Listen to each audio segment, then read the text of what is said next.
Hey guys. This is part 16 of What If Naruto Was Azula's Bodyguard. Hit like and subscribe if you like this one, and also please check the author in the description. Let's start. We are paid, that's all. We are God.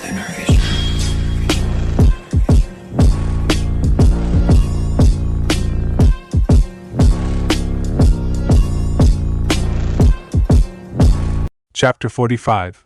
Ass-kicking and restoring. Location, Wulong Forest. Ozai bent stream after stream of fire at the sphere that held Aang. Come on out, Avatar! He shouted at the sphere. You can't hide in there forever.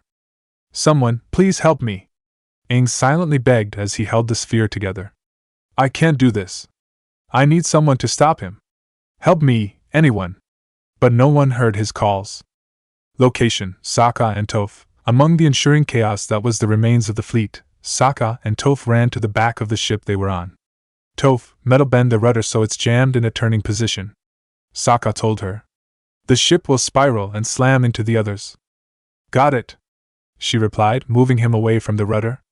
She spat into her hands, rubbed them together, and then slammed them into the metal rudder.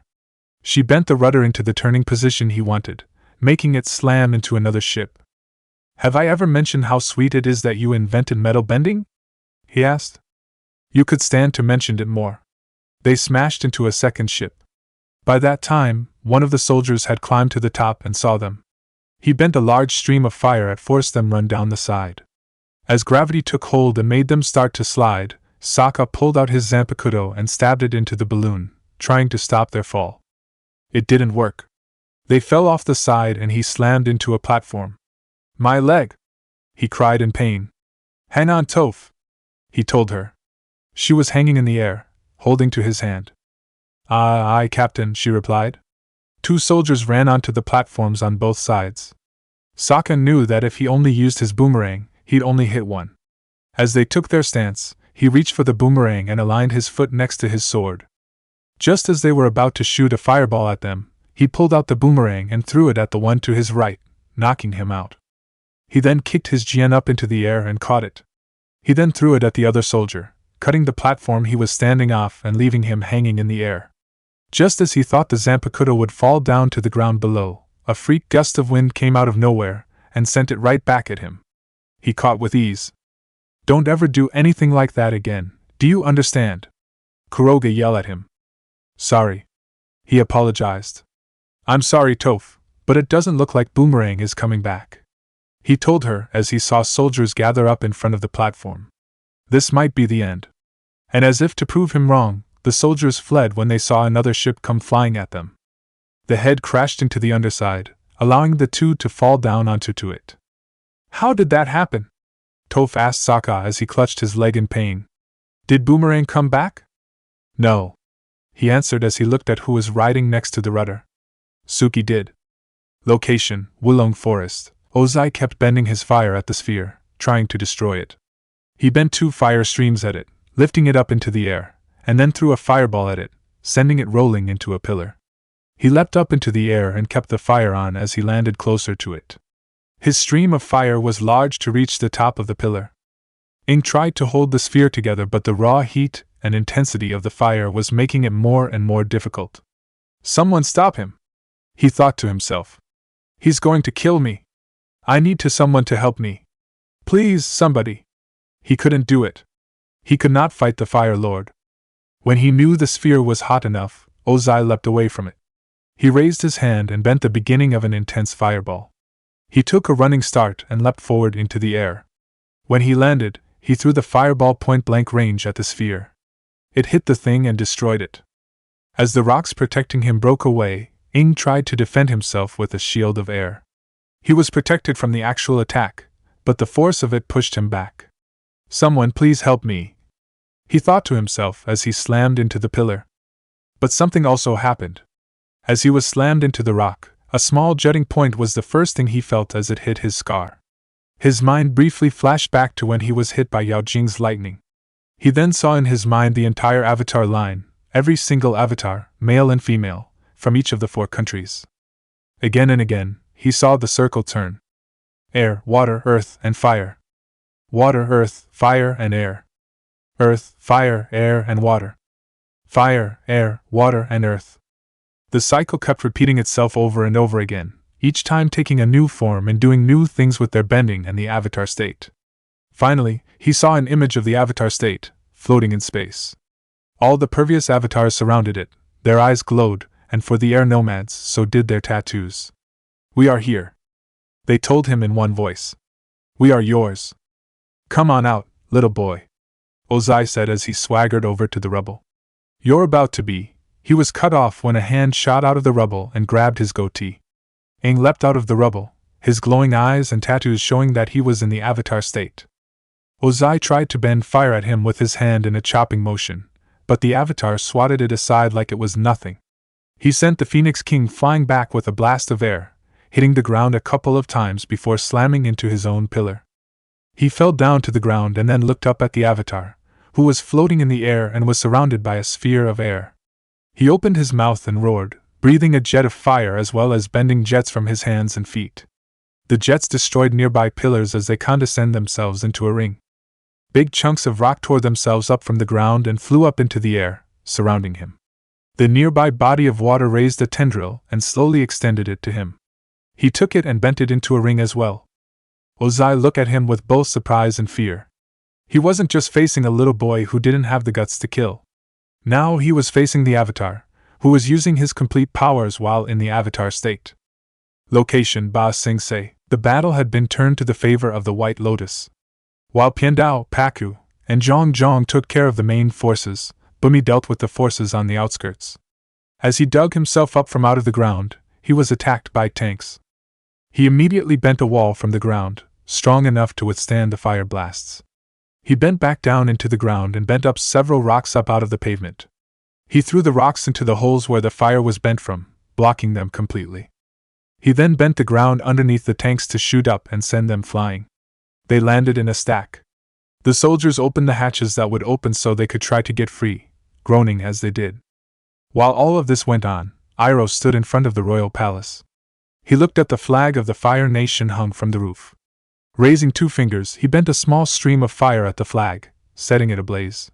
He watched in silence as the flag burned away, revealing the insignia of the Earth Kingdom. Location: Wulong Forest. Aang swooped down at Ozai, slamming into him with his air sphere. He then sent him flying with another blast of air.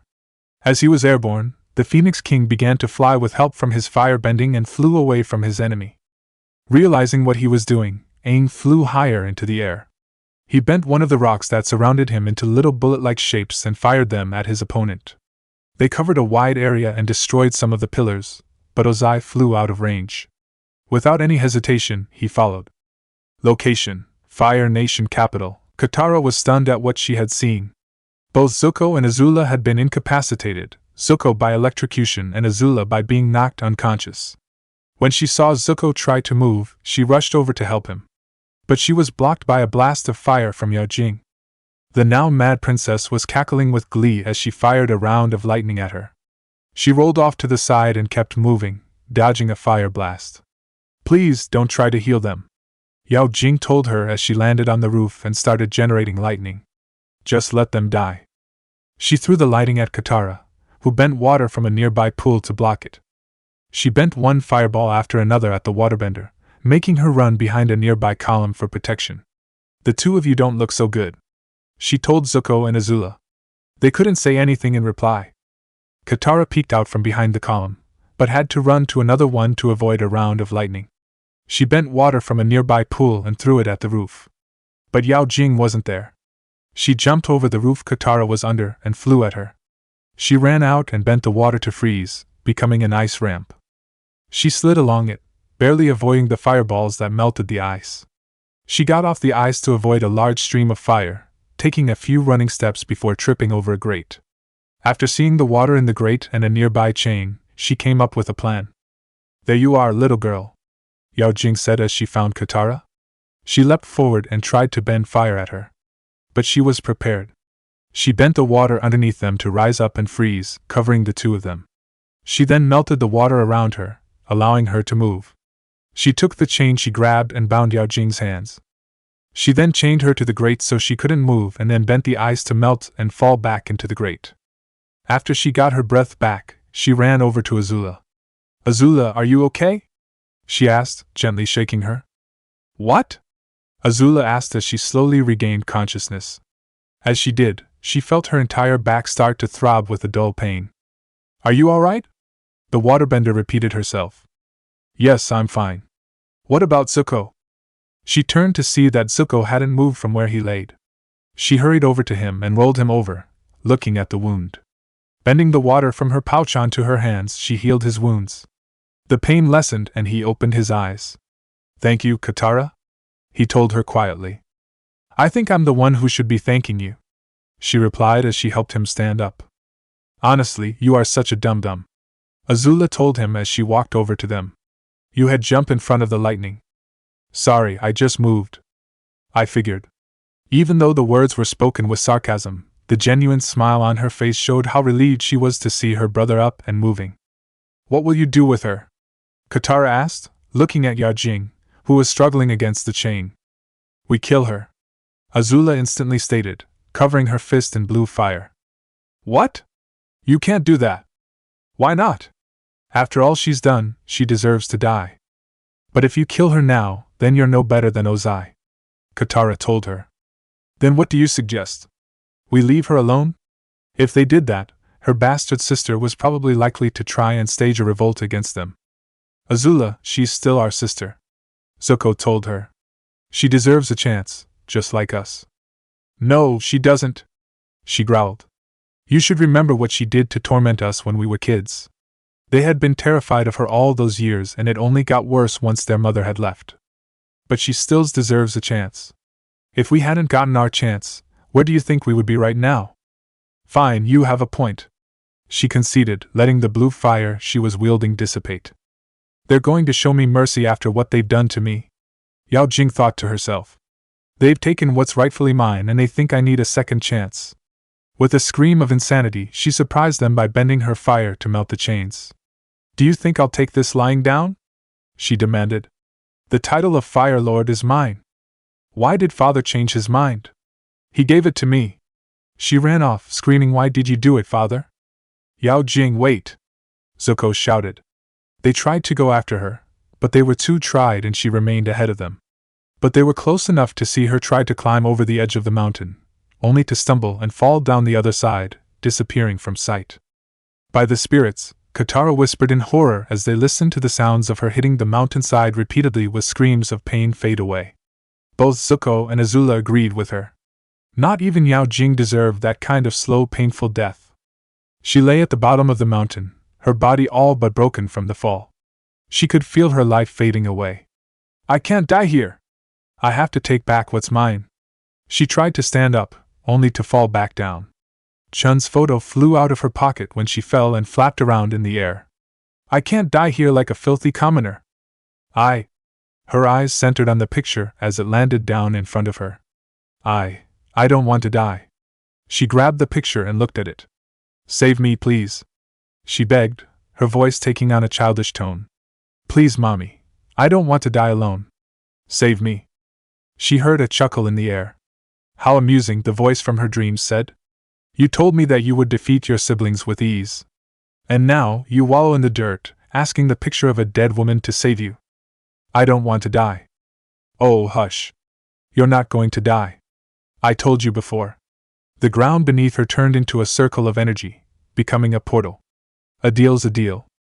She fell through the portal, clutching Chun's picture to her chest. Location: Naruto. As the pike sailed towards his stomach, he suddenly reached out and grabbed the shaft.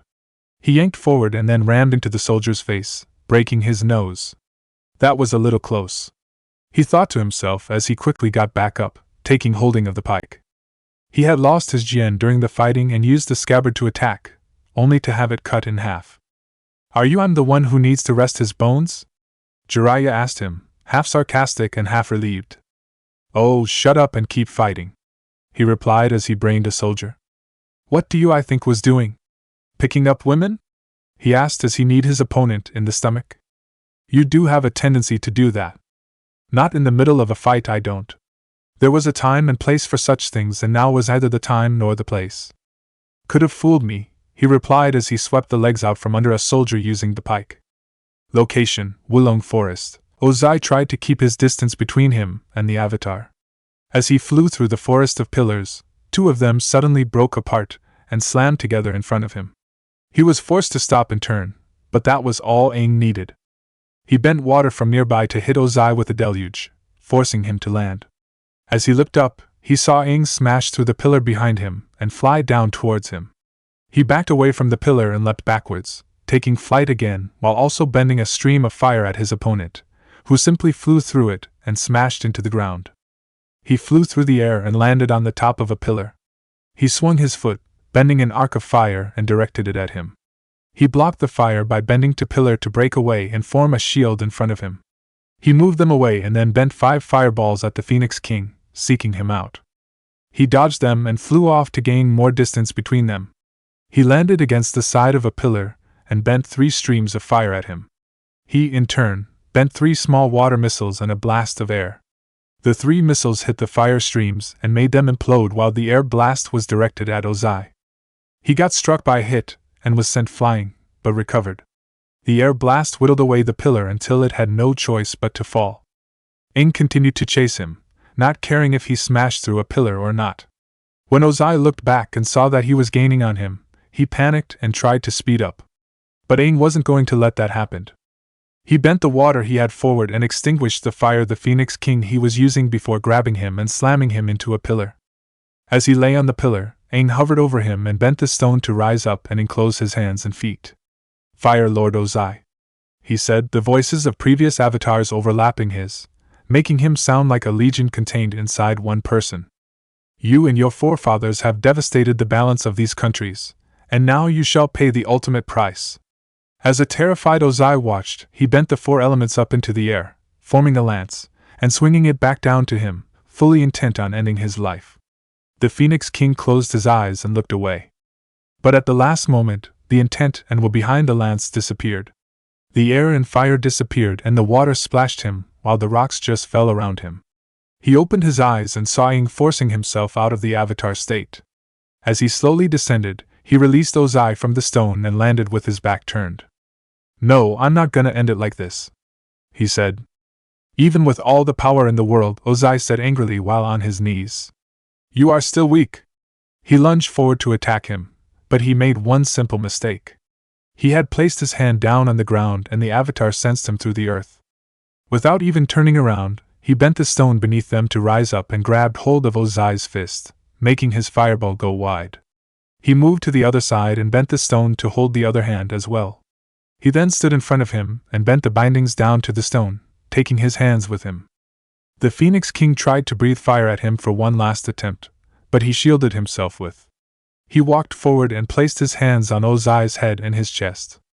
As he took a deep breath and closed his eyes, the lion turtle's words came back to him. "In the era before the Avatar, we bent not the elements, but the energy within ourselves." He raised his head up and opened his eyes. Beams of blue light shot forth from his eyes and his mouth. A moment after those appeared, red beams emerged from Ozai's eyes and mouth.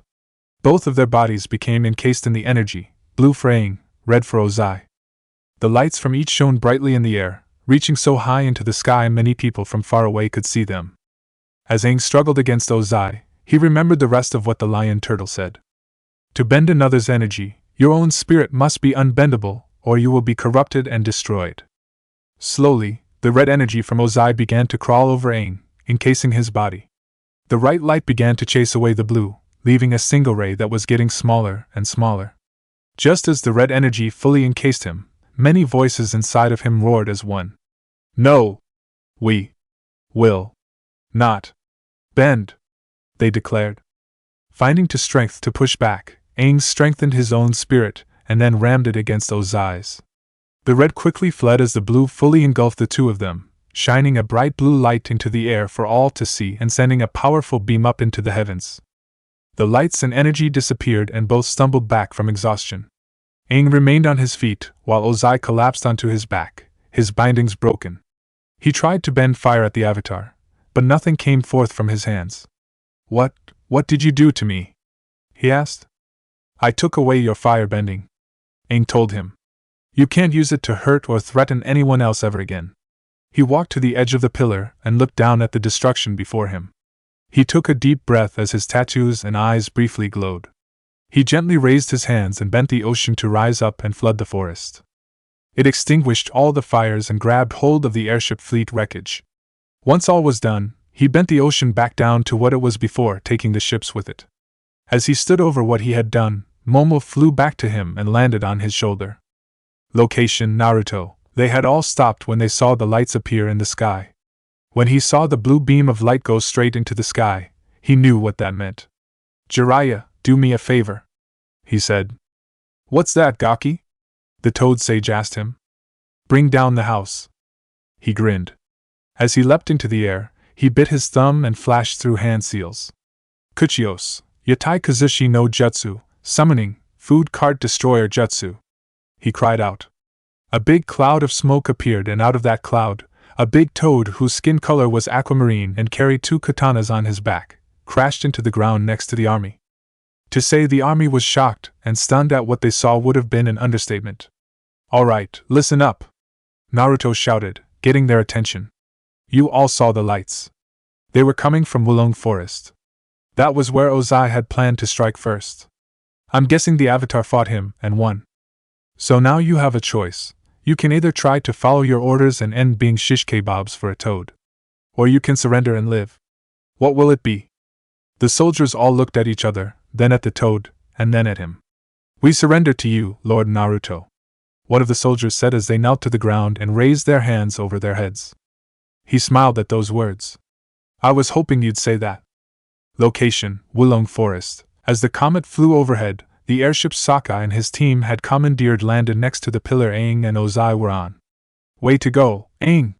Sokka told him as he walked onto the pillar with the help of Suki and Toph. That was one heck of a fight. Suki walked over to the prone form of Ozai. So did you finish the job? She asked Aang. I'm still alive. Ozai growled weakly at her, making her back away. I learned there was another way to defeat him and restore balance.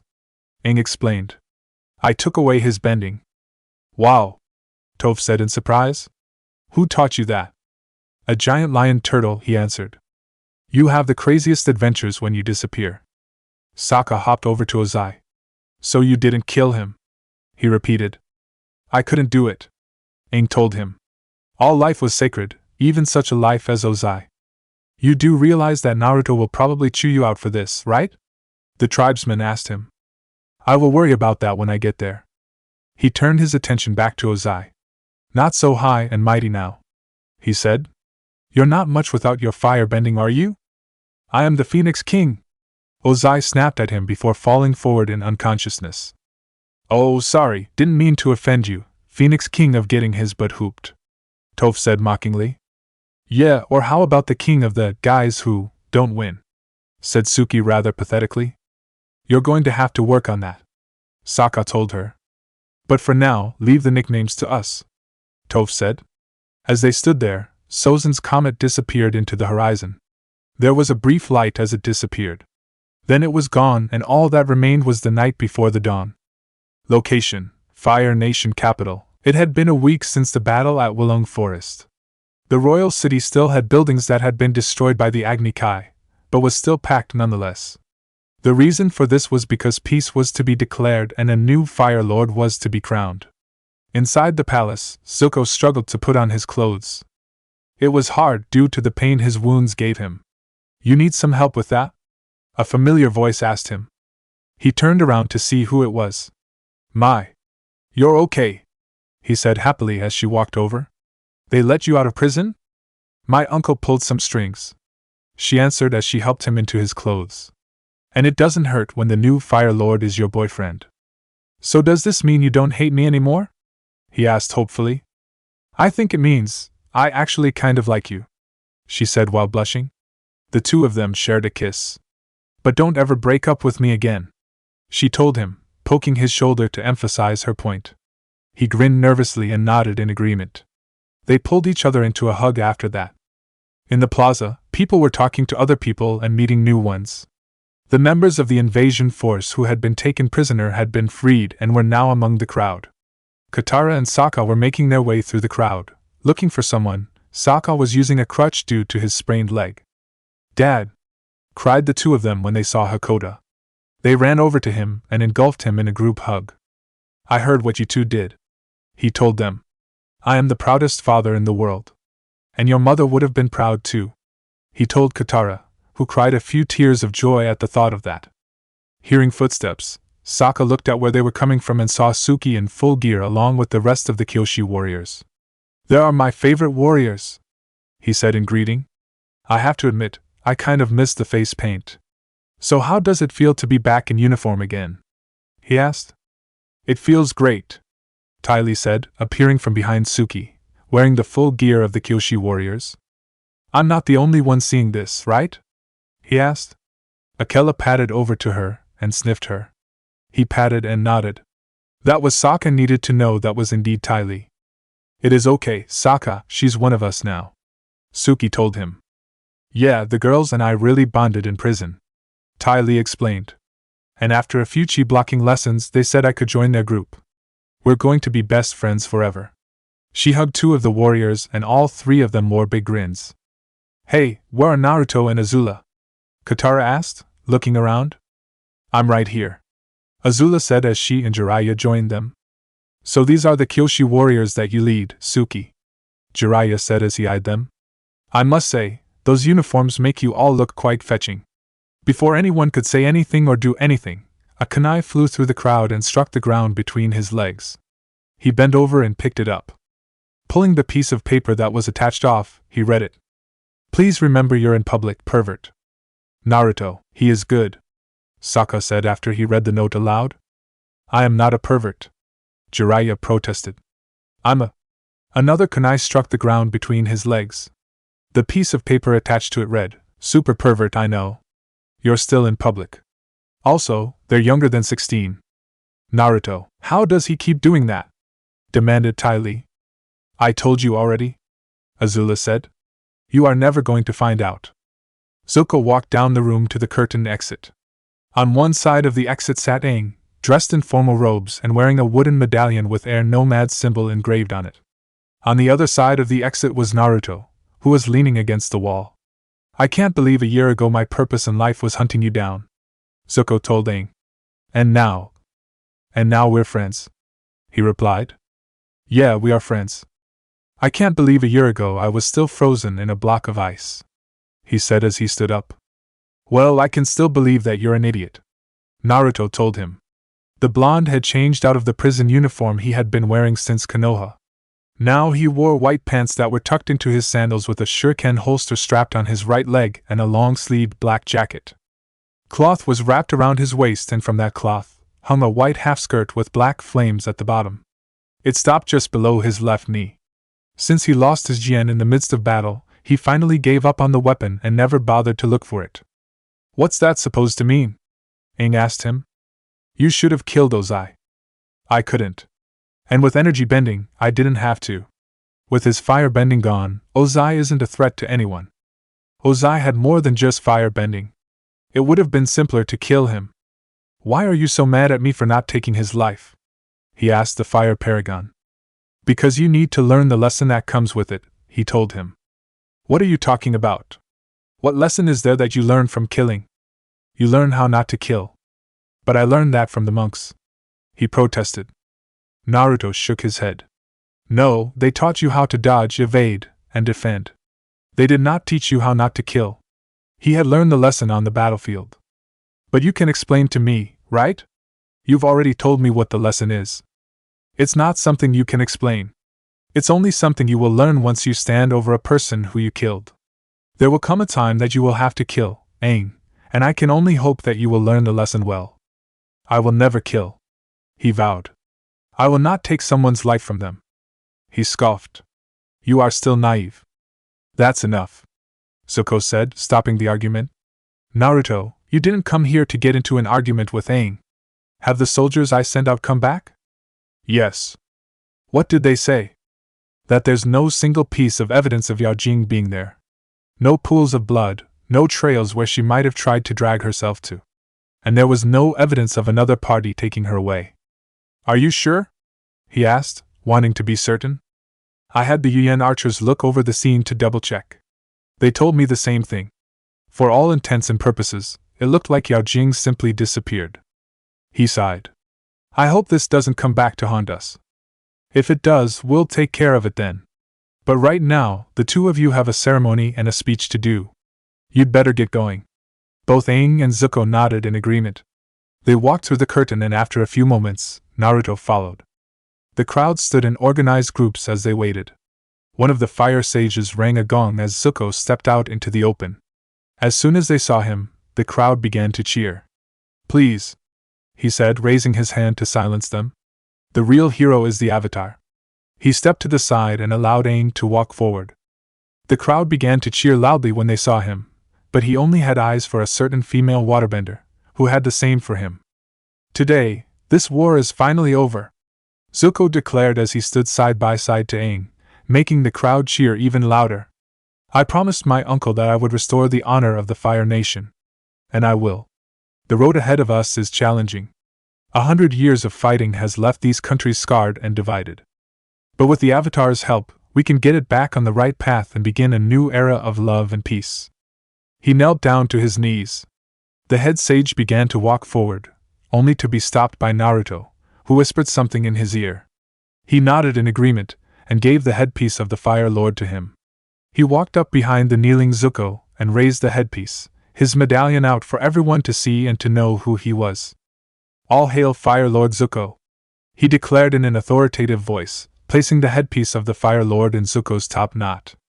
He stood up as the crowd began to cheer again. He walked forward, only to stop, look back at Aang, and gestured for him to join him. They stood at the edge of the stairs, listening to the cheering people. Later, when the ceremony was over, Zuko made his way to the royal prison. He walked into the prison and made his way to a cell. He opened the door and walked in, staring at the prisoner in the cage. I should count myself lucky, Ozai said sarcastically as he took notice of Zuko. The new Fire Lord has graced me with his presence in my lowly prison cell. You should count yourself lucky that the Avatar spared your life. We both know if it had been Naruto or anyone else, you wouldn't be here, Zuko told him, making him scoff. Banishing me was the best thing you could have done for my life. It put me on the right path. Perhaps your time in here will do the same for you. Why are you really here? Are you going to demand I tell you where your mother is? No. Naruto took both me and Azula to see her. We know she's alive and that's enough for now. Then why are you here? Yao Jing is dead, he said. What? Ozai asked, shock and grief evident in his voice. You heard me. She's dead. He turned around and walked back to the door. Goodbye, father, he said before closing the door behind him and walking away. Chapter 46, Truth and History. Location: Ba Sing Se. A week after Zuko's coronation, the team was in Ba Sing Se. The entire week had celebration after celebration and now, it was back to business. Ever since the liberation of Ba Sing Se, much of the city's reconstruction went to repairing the outer wall. The city's lower ring had also been given significant attention. The middle and upper rings were also repaired, albeit at a slower pace. One of the first things repaired was the Jasmine Dragon, getting a moderate makeover in the process. It was inside the Jasmine Dragon that Team Avatar was enjoying Iroha's newly brewed tea, while watching Jiraiya and Iroh play a game of Pai Sho. Only an hour into the first game, Jiraiya groaned as Iroh grinned lightly. I win, he declared. The board was cleared and reset. Damn, and here I thought I was doing well, Jiraiya groused from the other side of the table. They played the same game 3 more times, and he lost each one. Don't worry about it, Sensei, Zuko told him from a nearby table, cup in hand. I don't think there is anyone in the world that can beat Uncle at Pai Sho. First of all, don't call me that, he said. Second of all, somebody will beat him one of these days. Then I have something to look forward to, Iroh said with a laugh. Hey Aang, have you heard?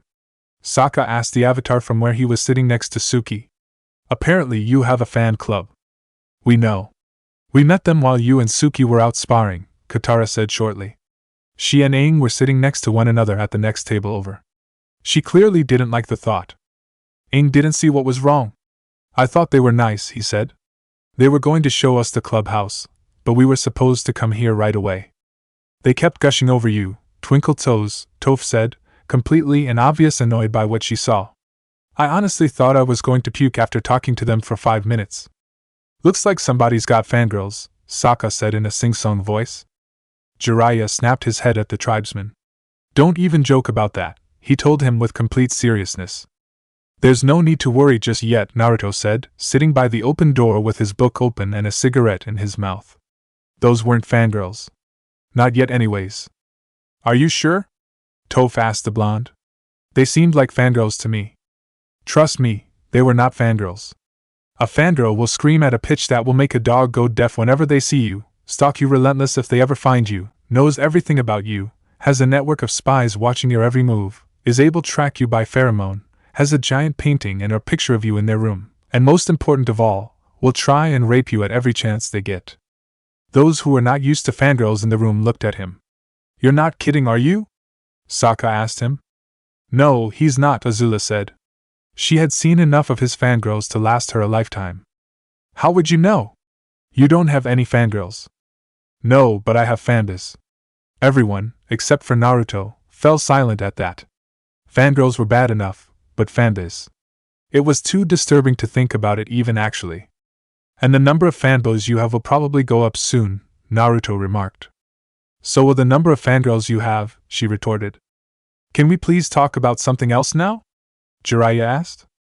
As if to answer his prayer, a messenger arrived at the entrance. Avatar Aang, the Earth King is ready to meet with you, he announced. They stood in the throne room of the Earth King, all easy stances and big smiles. Hello again, Avatar, the Earth King greeted him. Hello, Earth King K, Aang greeted in return. Jiraiya tapped Aang in the shoulder.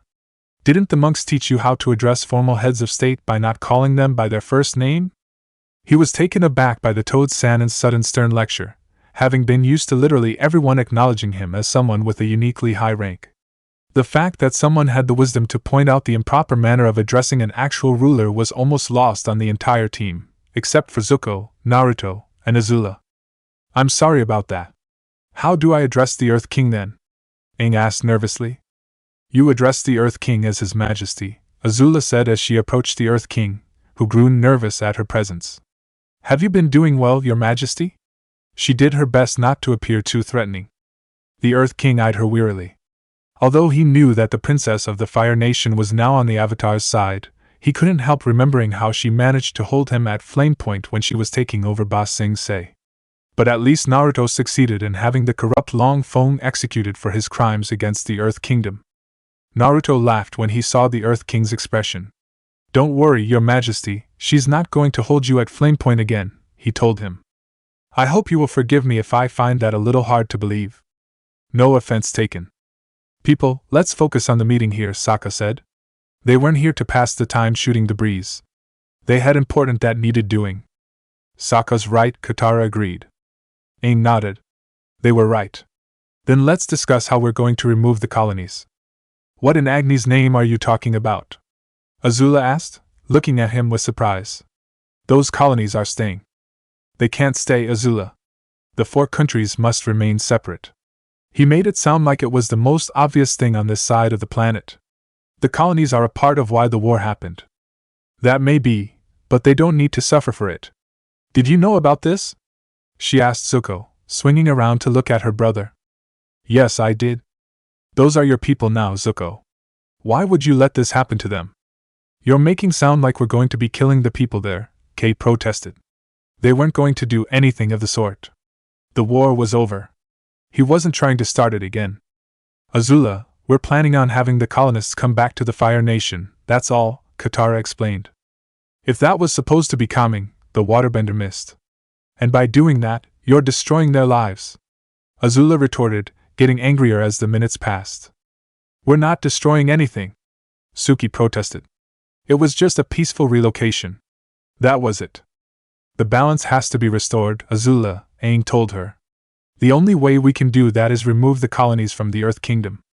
That was the balance before the war. Things are different now, she replied. They didn't have to go back to the way things were.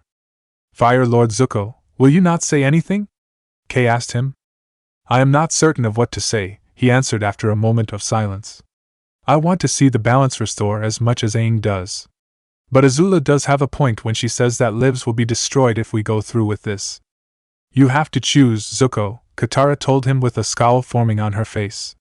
Either you help us, or you will turn against us. A rash decision here could lead to war again, Katara, he replied. This is not an easy choice. Yes, it is, Aang said. Either you help us remove the colonies or not. Either way, they will be removed. Aang, what about a compromise? Offered Sokka. We only remove the more recent colonies and keep the older ones under supervision. The 4 countries must remain separate, Sokka, the Avatar said stubbornly. That's the only way harmony will be created. You don't know that. Neither do you. Those colonies must go, he shouted. Tensions were beginning to raise around the group, and it looked like blows were about to be thrown. They all heard a large clapping noise.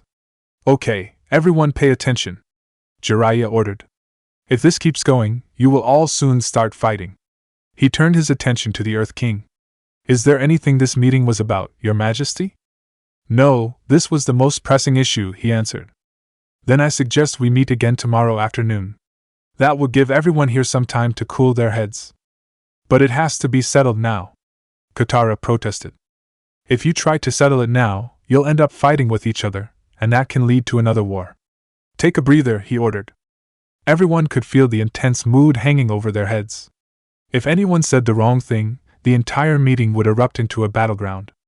Lord Jiraiya is correct, Zuko finally said. We will reconvene here tomorrow afternoon. That will give us time to think things over. I agree with Fire Lord Zuko. Kay agreed. We will meet tomorrow. He stood up from his chair. Good day, everyone, he told them before walking away, Bosco right behind him. I can't believe Zuko would consider leaving the colonies alone, Aang groused as they sat around the house. Zuko, Azula, Jiraiya, and Naruto had all gone back to the Jasmine Dragon for the night, figuring that some separation would help. He is trying to be a good leader, Aang, Sokka pointed out to him. And that means looking out for the people you lead. We were trying to help those people, Sokka, Katara told him.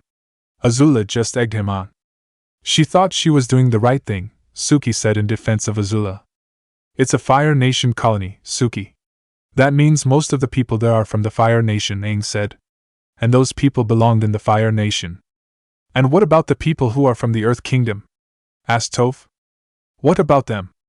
Aren't we going to be hurting them by taking away the colonies? How could we possibly be hurting them? He asked the blind earthbender.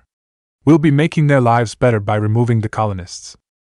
And what if trade had been better because of the colonists? Sokka said to him. What if in removing the Fire Nation from the colonies, we do more harm than good do them? Why are you like this, Sokka? Katara asked her brother.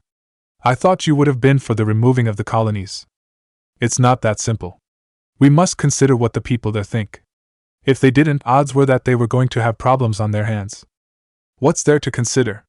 We'd be doing the Earth Kingdom people there a favor by bringing the colonists back to the Fire Nation, the air nomad among them declared. Aang, the last time we dealt with a Fire Nation colony, you went in full steam without thinking that something might have been wrong with the colonel or what the colonists had thought about the whole thing, the Water Paragon reminded him. And because of that, we triggered a battle between the colonel and that weirdly rational Fire Nation governor. Everyone fell silent. Sokka had a point there. The last time something had happened to them, it would have been thoroughly and utterly botched had it not been for Naruto and the 2 members of Akatsuki. They knew they had to be careful about this, but they also wanted the colonies to be gone. To Aang and Katara, they seemed like an old scar left over from the war. As they tried to think it over, they heard knocking on the front door. Who's that? Katara asked. Don't worry, it's not an enemy, Toph told her, already knowing who was out there. Suki stood up and walked over to the door. She opened it and saw that it was a Dai Li agent. Lady Suki, I am Yen, head of the Dai Li, he greeted her, bowing his head. You know who I am? She asked, surprised. Yes, Lord Naruto made sure to inform us of the paragon of the Earth Kingdom currently was. What are you doing here? Sokka asked, walking over to the door. I was ordered to escort you and your group, Lord Sokka. There is someone who wishes to meet you. He took a step back away from the door. If you will all follow me. They shared a look with each other. It was a strange request, but considering all they've been through, not that strange. The streets now were silent and empty, save for them. But if they left the upper ring, it would not be so. I have a question, Yen, Suki said as they made their way through the night. What is that, ma'am? He asked. Why is it that you know who I am? Are the paragons important to the Daily? Since our creation, the Daily have been loyal to the 4 paragons. But the Earth Paragon is the only one to have full command of us. We will obey your every command. Thank you. You're welcome, ma'am. They made their way into the business district of the upper ring. Where are we going? Aang asked as they kept walking, looking around in the quiet and empty buildings. You'll see soon enough, Avatar. He stopped walking and looked at the building in front of them. As a matter of fact, we're already there. They looked at the building. Isn't this the old badger mole? Sokka asked. Yes, it is, Sokka, Naruto's voice answered. He was with Zuko, Azula, and Jiraiya. Toph was more surprised to see who was leading them. What in the name of the spirits are you doing here? Toph demanded. She had never thought to see him here of all places. The boulder would be pleased to see the blind bandit again, if it was under different circumstances, the boulder said. Must you sound like that, Huan? Yen asked him with annoyance. You are not in the ring, at least try to sound intelligent. Oh, I'm sorry, Mr. Head of the Daily. So, I should sound like a bootlicker, is that it? He replied, losing the third person speaking. I am not a bootlicker, and we both know it. There are times where you could have fooled me. I take it the two of you know each other, Azula asked the two of them. We're brothers, Yen answered. That was something none of them had expected to hear. What? But the two of you look nothing alike, Aang protested. I take after our father, he takes after our mother, the boulder explained. I'm sure that is all fascinating. But what are we doing here? Jiraiya asked. The boulder, I mean Huan, said that someone wanted to see us. Yen said the same thing, actually, Katara said. What's going on here, you two? Naruto asked them. All will be explained soon enough. For now, please just follow us, Huan said. The brothers walked into the restaurant, and the others followed. They walked quietly through the empty building. Funny, I thought this place would have opened right now, Zuko noted. It's been closed for the night by the owner. Officially, it's due to small repairs, the Daily agent explained. And the unofficial reason is... No one else needs to see what's going on right now, Yen answered. It's the best way to maintain silence. They walked into the kitchen, where they were met by another person. So, these are them, huh? He asked gruffly. Yes, Uncle Tia, Huan answered. Who is this? Azula asked, looking at the older man. Naruto recognized him immediately. That would be the head cook of the old badger mole. Is he awake? Yen asked his uncle. Of course he is. Now get moving. He clenched his fist and waved it. The cabinet behind him, which was completely made of metal, moved to the side, revealing a descending stairwell. Did he just metal bend? Katara asked in stunned wonder as she looked at the stairs. Huan shook his head. No, the cabinet is attached to a thin wall of earth. Naruto frowned at those words. So, I guess that you just have really good aim with your frying pan then, he said to Tia. Of course I do. I'm a cook. Now get going, he's expecting you. He waved his hand, motioning them to keep walking. Who is expecting us? Aang asked. You'll find out soon enough, he said shortly. Both Yen and Huan walked down the stairs and they followed, leaving the cook in the kitchen. The corridor was mostly dark, save for only the barest of illuminating crystals embedded in the walls. As they went deeper, they began to feel chiller. Hey Zuko, Azula, how about a little fire here please? Asked Sokka. He could barely see where he was going, and it made him nervous. Don't do that, you won't need it soon, Huan told them. How soon is soon? Suki asked. She was just as nervous as Sokka. Now, Yen answered. They hit the bottom step and walked through an opening into a craven. Hey, I know where we are, Katara said, looking around and seeing familiar things. We're in Old Ba Sing Se. Why would we be down here? Aang asked. Naruto looked over at Yen. This is not the same way you took me through before, he remarked, having already figured where they were going and who wanted to see them. We have many entrances into Old Ba Sing Se, the Daily agent answered shortly. Apparently. You know what's going on, Naruto? Zuko asked the blonde. Yeah, I do. Yen took me down here back when I was working in Ba Sing Se, he replied, keeping his eyes forward as they walked through the old city. So, what's going on? Katara asked. Can't tell you, you'll find out soon enough anyways, he answered before looking at the head of the daily. Lead the way.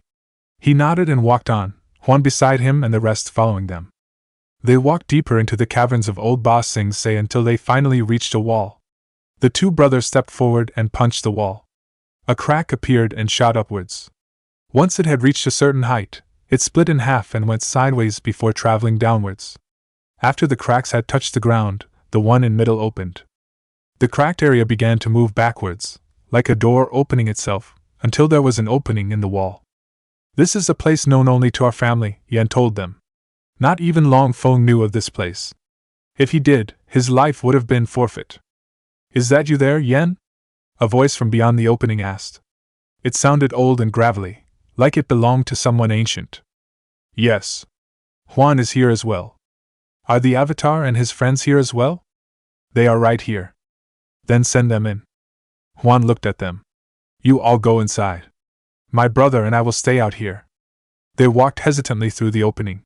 Once they were through, crystals embedded in the wall began to glow, showing what was in front of them. They saw what looked to be a big living room. Couches surrounded a hearth that was ablaze with green fire, covered in soft-looking blankets and pillows. Sitting close to the fire was an old man. He wore a loose-fitting robe, and his beard was long and white, as was his hair. Don't just stand over there, he told them. Come in and sit down. They did so, some more readily than others. Sir, who are you exactly? Aang asked the man. Naruto chuckled. I thought you of all people would know who he is, Aang. That's not fair to him, Naruto, reprimanded the old man. He has never met me. Technically speaking, he has, he said with a small grin. You know very well that is not what I meant. Could you please just tell me who you are, sir? Aang asked him, now burning with curiosity. My name, young Avatar, is Sud. He went rimrod stiff at that name. You mean you're? He asked, leaving the question hanging in the air. Yes, I was. Just who is this old guy anyway? Toph asked, confused and a little annoyed by not knowing. Meet your predecessor, Toph, Naruto said to her as a way of introduction. Sud was the earthbending teacher to Roku. Everyone who didn't know that was surprised by it. But how is he still alive? Suki asked. He must be well over 100. I ate my vegetables when I was younger, and I got plenty of sleep, Sud answered half-jokingly. Why did you summon us? Azula asked him. This wasn't just a social call, she figured out that much. He looked at her. Straight to the point, I see. He liked that. You've been hiding down here for more than a century. You could have talked to Aang before today and yet you didn't. I asked for all of you to come here because Yen told me about the meeting you had with the Earth King. Are Yen and Huan your servants? Katara asked. No. Then what are they? Zuko asked. They are to me what you and Azula are to Sozin. The scarred dragon figured out what he meant by those words. They're your great-grandchildren? I did just say that. So, your great-grandchild told you about the meeting, huh? Jiraiya asked. Yes, and about the whole argument concerning the colonies. Surely you believe that the colonists need to leave, Sud Aang said, thinking that Roku's earthbending teacher would side with him. Oh? You think so? Of course I do, he said with a big nod. They were the main reason the war happened in the first place. And let me guess, you think the fault with starting the war lies Sozin, don't you? Yes. It's common knowledge that Fire Lord Sozin caused the 100-Year War.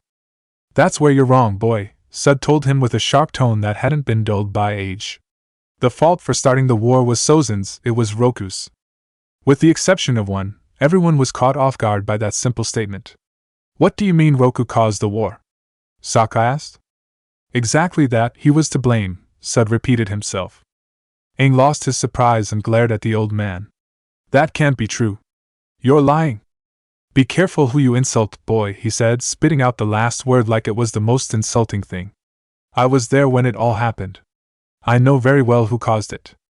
But Roku said that you were a lifelong friend of his. How could you say that it was his fault? The Avatar asked him, still not really believing what he was hearing. By the time Roku had died, he had lost many of his friends' trust. Hold on, Zuko said. I remember reading Sozin's final testament along with Azula. He admitted to wiping out the air nomads and starting the war. That testament was doctored, Sud told him, frowning. It was a little obvious that he didn't like that. But how can that happen? Azula asked him. Only the fire sages knew where the testaments were. Before the war, there was a group of people created by Avatar Kyoshi who were extremely loyal to her and to the Avatar, he explained. Officially, their objective was to record what the Avatar had done in his or her life. Unofficially, their mission was to track down and replace any documents that had put the Avatar in a bad light. They had even destroyed the original's documents, regardless of whether or not it was true. What happened to this group? Suki asked. She had never heard of them before. Following Roku's death, Sozin and I, along with Gyatso, had tracked down and killed all the members of the group. But by the time I had found and killed the last one, a fire sage initiate, the damage had already been down. Mostly everyone in the countries believed that Sozin had left Roku to die so he could expand the Fire Nation into an empire. Those who knew the truth swore to take it to their graves unless given an opportunity to tell the next Avatar. And so, here we are, Naruto remarked. Precisely, he replied, nodding his head. But that can't be right. Aang protested. Roku showed me his past. He showed me what Sozin did. Aang, do you remember what I told you on the day of the invasion? Naruto asked him. How could he forget? It is because of you that places like the river town you visited became polluted, unfit for inhabitation. It is because of you that people like Hama have so much hatred. It is because of you that the schools here teach their students to think what they're doing is right and just. It is because of you that men like Zhao can get more and more power. This entire war is your fault, yours, and that bastard Roku, Naruto told Aang. You're wrong, he shouted, leaping up. This isn't Roku's fault. It's Sozin's. And did Roku told you that? Did he show you his past? He nodded. Yes, he did. He showed me what happened and how Sozin started the war. He then noticed Naruto was trembling. Before he could ask what was wrong, the Fire Nation Paragon began to laugh, loudly. His laughter echoed through the throne room and the entire palace. What's so funny? He stopped laughing and began to walk away. A little tip for you, Avatar Aang, he said the last part mockingly. Even your past lives can lie to you. As the memory stopped, Aang felt sick. You can't mean. Roku lied to you, Naruto replied, stopping the air nomad before he could finish the sentence. He showed you memories that made him seem the savior, an eventual victim. But why would he do that? Roku was his past life, he couldn't see the reason for it. An excellent question, Aang, Jiraiya said. Currently, all we have is pieces of information. What we need is the entire story. He turned his attention to Sud. Could you please start at the beginning? Very observant of you, young one, Sud replied. Hey, I'm not that young, the Toad Sage protested slightly. Compared to me, you are. Jiraiya accepted it with a nod. The old earthbender made himself more comfortable in his chair. The entire story begins long before Roku came around. It actually begins with Kurik, he began. The pervious avatar from the water tribes? Asked Aang, remembering the man he had asked for advice about Ozai. Yes. After Ko the Face Stealer had stolen his fiancée from him, he spent the rest of his years trying to find a way to take her back. He had asked for the Paragon's help many times, especially the Water Paragon, his twin brother.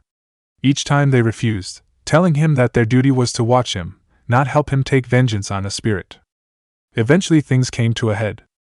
The fire in the hearth sprang upwards and began to cover the wall above it, making everyone, except for Sud and Naruto, surprised. What the? Who is doing that? Jiraiya asked. I am, a voice from a darkened corner spoke. Naruto, Suki, and Sokka, having heard the voice before and knew who it belonged to, relaxed. What are you doing here, Sifu? Naruto asked the corner. The spirit came out of the corner, allowing them to see his cloak. I am here at Sud's request. He thought that I would be able to help tell the story. Sokka looked over at Sud. You know Sifu? How is that possible? He asked.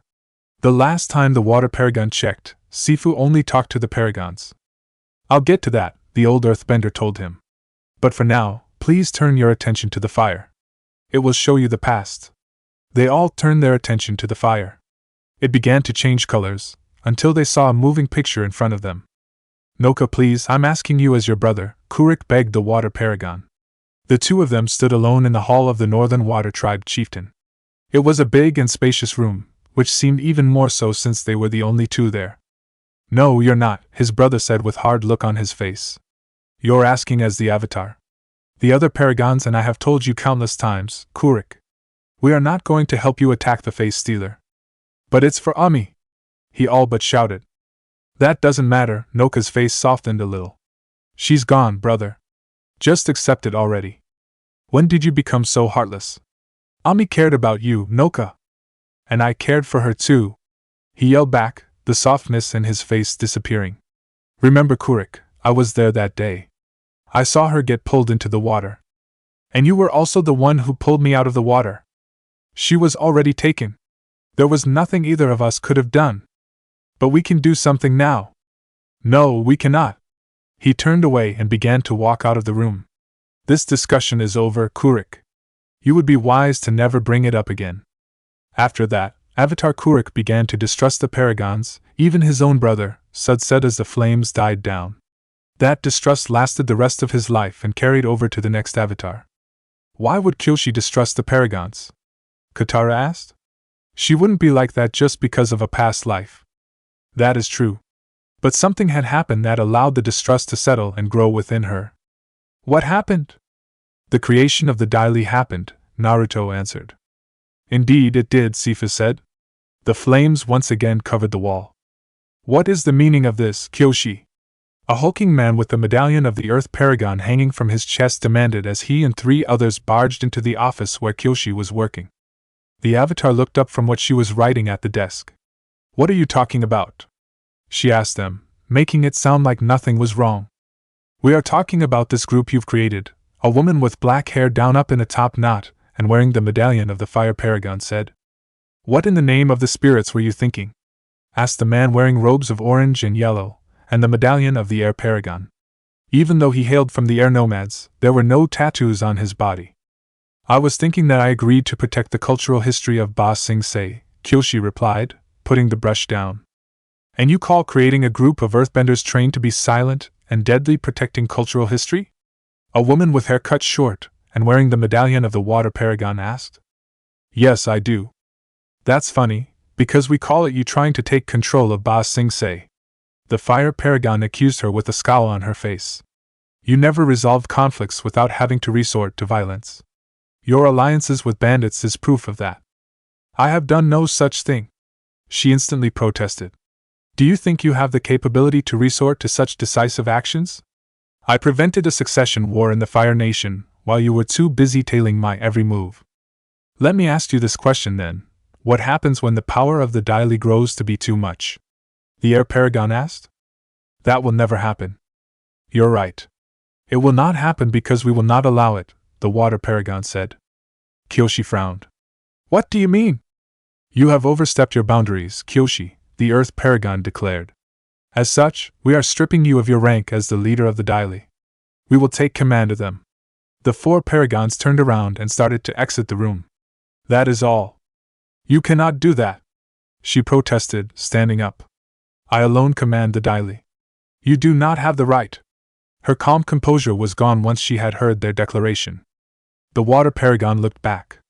"You would do well to watch your tongue, Avatar Kyoshi," she told her. "You seem to have forgotten who you are talking to." "How dare you!" she roared. Her eyes glowed, showing that she was in the Avatar state. "The Avatar answers to no one." She leapt over the desk and at them. The 4 of them looked at her as one, eyes glowing black. They cut the connection between Kyoshi and the Avatar, making the glow from her eyes disappear and catching her off guard. She was sent flying through the wall, courtesy of the Earth Paragon's sledgehammer, and crashed out onto the training ground. She tried to get back up, but the shaft of the sledgehammer was pushed into her back and forcing her back to the ground. "How dare we? How dare you?" the Air Paragon said as they stood over her. "You forget your place, Kyoshi," the Fire Paragon shouted at her. "You do answer to someone. You answer to us. We were going to let you off with a warning and strip you of your command. But I guess harsher punishment is in order," the Water Paragon said. "Agreed," the Earth Paragon replied. He turned to the Avatar on the ground. "Avatar Kyoshi, you will be sent to your birthplace in exile. You shall remain there until we decide to let you leave. If you try to leave before we say, you will be killed. Is that understood? Yes, I understand, Kyoshi said weakly. Only then did she realize that the Daily who were training on the field had seen everything. Kyoshi then spent the next 40 years at her birthplace, Sud said, the flames once again dying down. During this time, she communicated with Kurik and inherited his distrust of the Paragons. The distrust grew and she began to see the Paragons as obstacles to true peace. When she was allowed to leave the island, she began to silently feud with them. She would slip away from their sight and the sight of people loyal to them. She created the Scholars of the Avatar, the loyal fanatics who ensured that any writing that had the Avatar be despicable was destroyed and replaced, even if it wasn't true. She also began to discreetly arrange the deaths of the Paragons during her life. She had them look like accidents, but only a few had worked. But how does this relate to the colonies? Aang asked. So far, all he was seeing how 2 of the past avatars didn't like the Paragons. Be patient, I'm getting there. After Kyoshi had died and Roku learned he was the avatar after her, he went on his training journey. But meanwhile, something had happened to Sozin. Sozin was walking along the beach on Ember Island beneath his father's beach house. It had been 2 years since Roku had left. Since he had turned 18, his father had been set on seeing him married. He had met with several different women his age, but they were all interested being the wife of the soon-to-be Fire Lord, not in him. He had finally gotten away by asking his father to allow him to go to Ember Island so that he could think over the women in quiet. In addition, Sozin didn't want to deal with his non-bender sister Zaisen, who had begun to interact more with the air nomads, but his interaction with an eccentric man named Kandro had left a bitter taste in his mouth. But he couldn't think of one he would want to marry. He knew that the marriage would be political, and so he could only hope that he would grow to love the woman who would be his wife. He took to taking long walks on the beach to think things over. I can't choose any of them, he thought to himself. I know that father and mother loved each other when mother was alive, but I don't know if I'll be so lucky. That was when he noticed a body lying on the shore. He raced over to it, and saw that it was a woman about his age with pale skin and hair black as night. He then noticed that she wasn't breathing. As he began to try and resuscitate her, his guards, who were standing at the path leading to the house, took notice of what he was doing and quickly ran over. Prince Sozin, what is the matter? One of the guards asked. As he asked this, the girl began to hack and cough, spitting out seawater. Take her back to the house and have the physician look at her, he ordered. Yes, my prince. The other guard picked her up and the two raced up to the house. Sozin sat outside the room where the woman was. It had been over 4 hours since she was brought in, and he was getting nervous. Finally, the door opened, and the physician walked. Is she all right? He asked, standing up. Yes, Prince Sozin. She has been instructed to get plenty of rest and to take it slowly, the physician answered. You mean she's awake? May I go in and see her? Yes, you may. He walked in and saw her sitting up in the bed. Are you the one who saved me? She asked, her black eyes staring straight at him. Yeah, I am, he answered nervously. He had never been nervous before with a woman, so it was strange that she could make him like that. She bowed her head. Thank you. My name is Satsuki Uchiha. My name is Sozin, Prince of the Fire Nation. So I've heard, she remarked sarcastically, but with a smile. He couldn't help but smile in return. As Satsuki recovered, the two of them talked about a great many things, Sud said. He told her about the countries and their history. She told him about the war that the clans had been fighting, which her clan, led by her brother, Taijima Uchiha, was a part of. But she had also told him many stories and legends. Soon, they began to fall in love with each other, and 4 years after he had saved her, Sozin and Satsuki were married. That's great and all, but what does this have to do with the colonies? Azula asked. When Sozin heard of the war in her country that seemed to stretch back into faded history, he grew scared, Sifu told her. That would make some sense, Jiraiya mused. A future ruler would fear a war. However, the war was on the other side of the planet, and in that time, new villages were being built and founded. The village that Naruto and I came from didn't even exist yet. Sozin wasn't scared of the war coming to the bending countries, Sud explained. He was scared that a similar war would break out within the countries. The mere thought of a war spreading through the 4 countries that turned everyone against each other terrified him to the bone. But that's what I'm here for, to prevent such wars from happening, Aang protested. It was his job as the Avatar to do such things. He knew that. He also knew that if the Avatar was killed, the war would continue, and by the time the next Avatar was ready, it would have been too late. The countries would have been too steeped in hatred and revenge. So Sozin came up with a plan to unify the countries. By attacking them first, we know that already, Katara said. And that's where you would be wrong, young lady, the old earthbender told her. Sozin planned to unify the countries peacefully. During the 2 years before he became Fire Lord, he traveled the countries and talked to many people in power as well as the Order of the White Lotus. He knew that the order existed? Zuko asked, a little surprised to hear that. He was a member, a high-ranking one. He brought his cause for worry to the table and they agreed with him. When they debated on how to possibly unify the countries, he suggested an experiment. They would establish a series of colonies along the coast of the Earth Kingdom. People from each of the 4 countries would be welcome.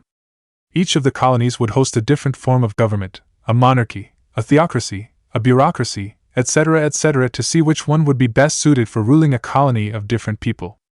How well did it work? Suki asked. Quite well, actually, he answered. The colonies flourished, and trade began to rise between them and the other countries. Sozin and the other members of the project were happy with the results, and wanted to try to establish more colonies. But some of the members wanted the Avatar's blessing on the project. And since Sozin was friends with him, he was designated to ask. I remember that. Roku showed me his wedding day, Aang said.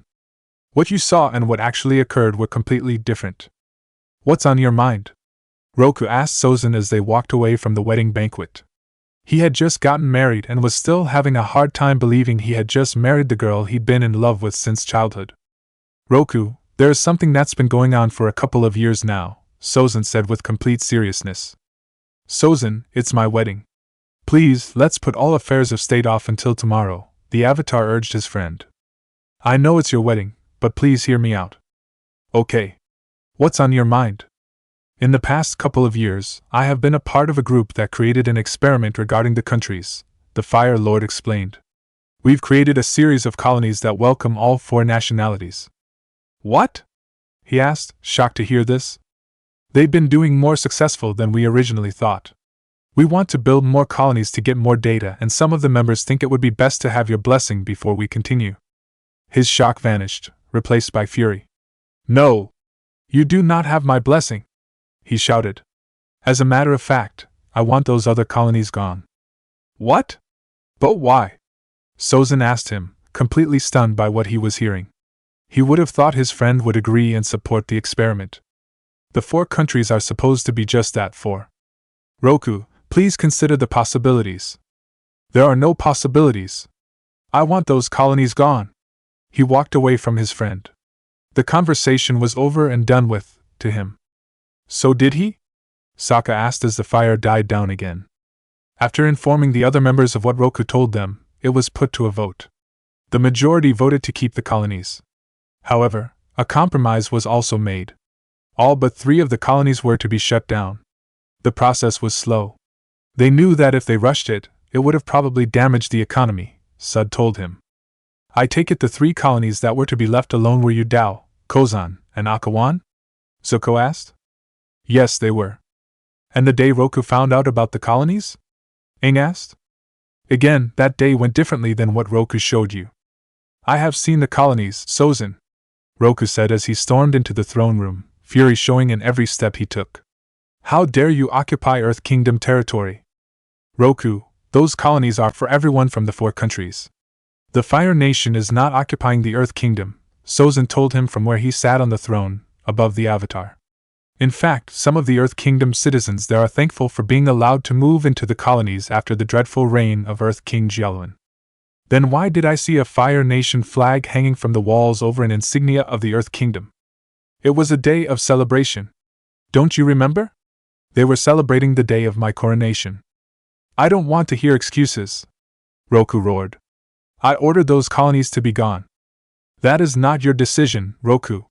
The Fire Lord shouted back, angry with his friend for not seeing how delicate this kind of thing was. This experiment was created with the consensus from all 4 countries. To have it destroyed would be damaging to the entire economy and trade system. You forget your place, Fire Lord Sozin, he told his former friend before going into the Avatar state. He bent the air around him into a giant sphere and destroyed the throne room, along with a good portion of the royal palace. Sozin was thrown to the ground by the wind, and when he looked up, he saw Roku standing over him.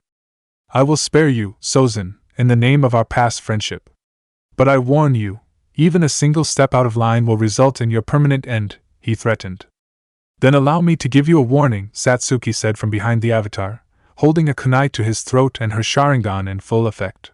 If you threaten our family again, I don't care if you are the Avatar or if you were Sozin's friend, I will kill you and leave your dead carcass to rot in the street. The Avatar's eyes were wide as he felt the metal press against his neck. Is that understood? Satsuki, please let him go, Sozin said to her. Roku was still his friend. She looked at him for a long second, and then nodded. She withdrew the kunai and walked over to Sozin, helping him back up. After he was back up on his feet, she turned to look at the Avatar. Get out of our home, she ordered. Roku didn't say anything, he just turned and left. I take it didn't end there? Jiraiya asked. No, it didn't, Sifu answered. When the paragons of that time heard what he had done, they all went to him. They told him that just because an Avatar could support or revoke something a single leader had created, it did not mean he could do the same to something the 4 countries had agreed to or threaten one of them in their own house. As punishment, they exiled Roku to his home island. He stayed there for 5 years, Sud continued where the spirit stopped, during which he communicated with Kyoshi and Kurik. Their distrust of the paragons took hold in him, and he believed that they were restricting the Avatar, and by doing so, putting the entire bending countries at risk. He believed they had to be eliminated. Eliminated? What do you mean? Aang asked. What do you think he means, Aang? Naruto asked back. The air nomad's eyes went wide when he figured it out. Sud nodded at Naruto. By the time Roku was allowed to leave the island, the changing of the guard was occurring with the paragons.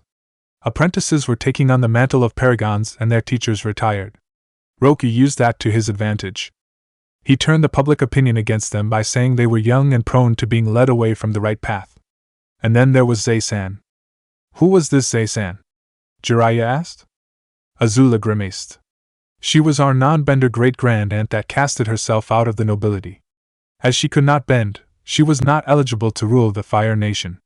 It was surprising that she learned basic chi blocking. I guess Ty Lee did learn about it from someone who might have learned it in turn from great-grand-aunt Zay-san. And since the former Princess Zay-san developed an ambition to overthrow the Fire Nation nobility, she thought that it was natural to ally herself with Roku, despite his own misgivings about the guiding wind, Sud explained. Around the same time as the development of the colonies, the guiding wind was stoking animosity between the lower classes, who worked various jobs in the colonies, and the nobility and merchants on the other. Zaizin's proposed political marriage to the leader of the guiding wind, Kendro, was the only obstacle to her collaboration with Roku, and she managed to sway him into adopting an anti-paragon stance, despite Kendro's own opposition to Roku calling on the air nomads to aid the other nations. However, the animosity was just a cover for what the guiding wind really wanted: restore the spirituality of the air nomads by isolating themselves from the rest of the world. Moreover, even when Sozin and the paragons were not close, the scholars had collaborated with the guiding wind, only to a certain point. Slowly, with the aid of the scholars, people began to believe Roku's message about the paragons. But no matter what he did, the new paragons, along with the government of the 4 countries, staunchly refused to budge on the matter of the 3 colonies. After 15 years of arguing over it, he decided to take steps. He killed them, didn't he? Zuko asked quietly. Somehow, he knew that had happened. Not all of them. Roku pretended to consider the benefits of the colonies. The earth, fire, and water paragons offered to take him to Yudao, and he accepted. While they toured the city, he discreetly started a fire that wouldn't go ablaze until that night. As they evacuated the city, he led them deeper into the city, saying he thought there were more people trapped. When he led them deep enough, where no one else could see them, he murdered both the paragon of the Fire Nation and the paragon of the Earth Kingdom. Later on, he would claim that the paragons had started the fire in order to kill him, and the leaders of Yudao had agreed with them.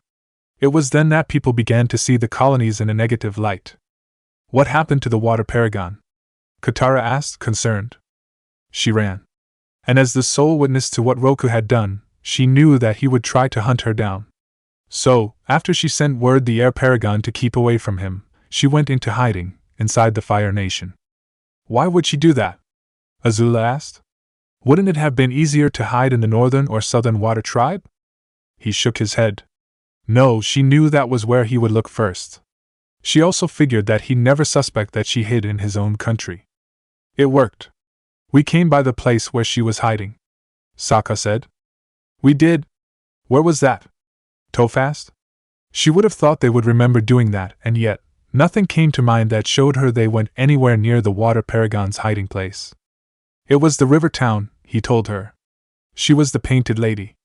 Yes, that was what she was masquerading as when Sozin and I, along with Gyatso and Satsuki, found her. 5 years later, Sud told them. We had our suspicions about what Roku had told us about that fire. But when she told us the truth, any remnants of friendship any of us had with him were gone. Were those two paragons close to you? Suki asked quietly. His eyes started to brim with tears. When he wiped them away, he could only nod in the positive. Your predecessor, Suki, was Sud's youngest sister, Sifu told her, saying what the old earthbender couldn't. And the previous paragon of the Fire Nation was Sozin's eldest son. Wait, I thought Azulin was Sozin's eldest son, Azula said. She had read her family history enough times to remember that. No, he was their second son. He had the written history changed so that his brother never existed after he took the throne. The eldest was not a firebender and by an ancient law, could not be in line for the throne. Both Sozin and Satsuki were in the midst of fighting the law when the previous fire paragon offered to take him as an apprentice. When Azulin was born, Satsuki died in childbirth, leaving a strained relationship between father and son. Sud explained, managing to get control of his emotions back. While her death was the result of complications from her childbirth, the real cause was Zaizen's attempt to poison her while she was pregnant. Kendro planned the assassination attempt on Satsuki, and Zai-san carried out the deed. By killing off both Satsuki and the unborn Azulin, she would plunge the Fire Nation into another succession crisis, which she will exploit to bring down not only the Fire Nation nobility, but overthrow her own brother in the process. Zuko frowned at the same time. So how did the poisoning attempt fail? Your granduncle confronted her. She denied everything, but she also knew he wouldn't let it rest, that if he would find out the truth.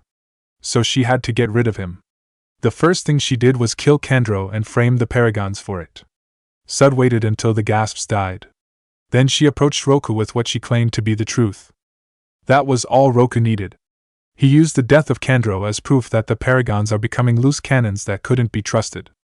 As fascinating as that is, Jiraiya said, we're far more concerned with what Sozin did when he learned what Roku did to his firstborn. What do you think we did? The old earthbender asked him. We were absolutely furious. Roku had crossed the line when he murdered them, even more so due to the fact he knew exactly who they were. We began planning on killing him. We asked for the water paragon's help, but she refused. She was scared for her life, but we couldn't blame her. She did, however, summon Sifu so we could ask him for help. And I accepted. Sifu continued. I too was furious at Roku. Together, the three of us hashed out a plan to kill him. Eventually, we came up with one that made his death look like an unfortunate accident. An unfortunate accident? Repeated Aang. Did you really think that the volcanoes on Roku's island just erupted for no reason? I caused it, he said as the flames grew once more. Don't breathe the toxic gas, Roku told Sozin as they ran down the second volcano. He used his airbending to blow away the gas every time they erupted close to them. But he wasn't expecting to get a full blast of the gas straight in his face. As he began to cough, his vision began to blur and the strength in his legs disappeared, making him collapse. Sozin, please help me, he begged weakly. Sozin just looked at him. Perhaps it is better that you die this way, he finally said, his voice filling with disdain. What? The original plan was for me to kill you once the volcanoes were dealt with, he told the dying avatar. But this, it seems more authentic. You were planning to kill me? Roku asked, still shocked by those words. Not just me. There were others. Why? I thought we were friends, he protested weakly. Sozin's expression hardened into anger and rage when he heard those words. You should have thought of that before you murdered my boy. It had to be done. The paragons are restricting the avatar, Roku protested weakly, before glaring at him. Besides, your son killed a man he thought was responsible for the failed poisoning attempt on your wife, going beyond what a paragon is supposed to do. And I suppose the colonies were an excuse? They shouldn't exist. They fly in everything the bending countries have stood for in countless years. He raised his voice when he spoke. Normally, it would have sounded like a roar when he did that. But now, it just sounded like a wheeze. Then perhaps it's time for such things to change. Sozin's dragon landed behind him and the Fire Lord climbed aboard. Goodbye, old friend, he said, spitting out the last two words like they were disgusting. I hope your next life will be more willingly to listen. He flew off, leaving Roku to die. For what he did, Sozin voluntarily left the White Lotus afterwards, Sud said as the fire died down. I take it things didn't go that smoothly after he did that? Jiraiya asked. Of course, they didn't. The scholars had the word spread that Roku thought the colonies had to go, that they were a bad idea. Some of them got into offices of power and began to use that influence on the countries, using the fire in Yudao as an example. Soon, people stopped coming to the colonies and then, people started to leave. But the majority of the people, both Fire Nation and Earth Kingdom, stayed. Soon, it had escalated to the point where armed forces of the Earth Kingdom and the Water Tribes had descended onto the colonies, intent on removing them by force. Sozin had forces sent to the colonies to defend them and ensured that the conflict remained in deadlock. And while all that happened, you, Sozin, and Gyatso were hunting down the scholars, Zuko said, making the connections. And the rest of the Guiding Wind soon after. He nodded. They were the ones who kept the situation about the colonies heated, and the Guiding Wind ironically helped the scholars by discouraging the air nomads from going to the colonies as well. We felt that if they were eliminated, people would calm down and allow peace talks to begin. All the while, we waited for the new avatar to grow up. You were waiting on me? Aang asked. Yes. The idea was that once you were old enough, the remaining paragons, Sozin, Gyatso, and I would sit down and talk to you. We were going to explain what was happening with the colonies and see if we could convince you to the benefits of them. But complications arose. You mean when the monks told me who I was when I was 12? Indeed. We all agreed to meet with you early because of that. Sozin and Satsuki decided to meet with you first. However, they arrived the day after you ran away. And so Sozin wiped out the air nomads to find me? He asked in a snarky tone of voice. Sud's gaze hardened at those words. Were you there when it happened? No. Then I suggest you do not speak about things you do not know. When the two had arrived at the Southern Air Temple, they were immediately confronted by Tashi. The Avatar knew who that was almost instantly. You mean the monk who was always grumpy? He asked for confirmation. Yes. We had later discovered that he was secretly a scholar, and believed that Sozin and Satsuki had come to kill you. He had whipped the entire temple up into a frenzy using this fact. It was aided by the fact you were missing. The only person who spoke out against this was Gyatso, but no one listened. Tashi and a group of the monks attacked Sozin and his wife, knocking them unconscious. They would have been killed had their armed escort fought back and got them to the ship. It had happened at the other 3 temples. What? Sozin was always a practical man. He had sent envoys to the eastern, western, and northern air temples in case you weren't at the southern air temple. He went there because Gyatso was a friend. What any of us didn't know was that each temple had a scholar in a position of power, and they used that power to incite fear of the Fire Nation within the temples. When the envoys arrived, the monks tried to kill them. But an event turned the favor to the Fire Nation. The comet, Zuko said. It would have been the only thing to make a change in the fight he was hearing about. Yes. With the comet empowering them, the armed forces that went the envoys and Sozin began to slaughter the air nomads in droves. By the time the comet had passed, the air nomads were all but extinct. But when Sozin came to and learned what had happened, he was furious. He didn't want the genocide to happen. He severely punished the soldiers who were in the escorts for committing such horrible crimes, but the damage had already been done. Sozin, what happened? A younger Sud asked the Fire Lord as the two of them stood in the newly rebuilt throne room of the Fire Lord. It was a bigger and a more dramatic one than the previous, and if the timing wasn't so urgent, he would have thought the designer had gone slightly overboard. One of the monks attacked me and my wife. We were knocked unconscious, Sozin replied, sitting on the throne and looking down at the earthbender. By the time we came to, it had been too late. By the spirits, do you realize what's going to happen? He nodded solemnly. Whatever scholars remain will turn it against me. They'll say I wiped out the air nomads just to get rid of the Avatar. It's already beginning to spread. It's been the only talk I've heard coming here from the Earth Kingdom. He looked the Fire Lord in the eye. Did you kill the Avatar? Sozin shook his head. No, I found Gyatso as he was dying. He told me that the Avatar had run away. What are you going to do then? Sud asked him. I will do everything in my power to find him. Do you even know the kid's name? Gyatso managed to tell me his name was Aang. That had been all the monk had managed to tell him, but he would use it as best he could. You know it will be difficult to find him. Because of what happened, the Earth Kingdom and Water Tribes think you're going to attack them next. I will continue to protect my people. He gave an exhausted sigh.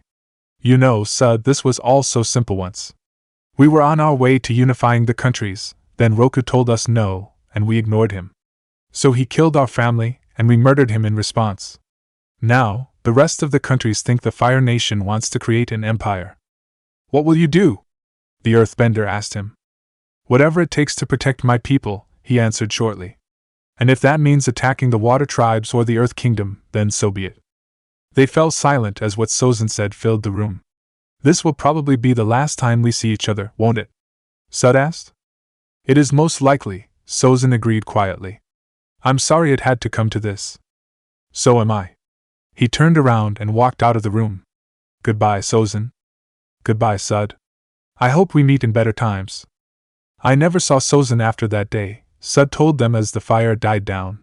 He had spent the rest of his life either looking for the Avatar or protecting the colonies. Eventually his second son, Azula, became Fire Lord.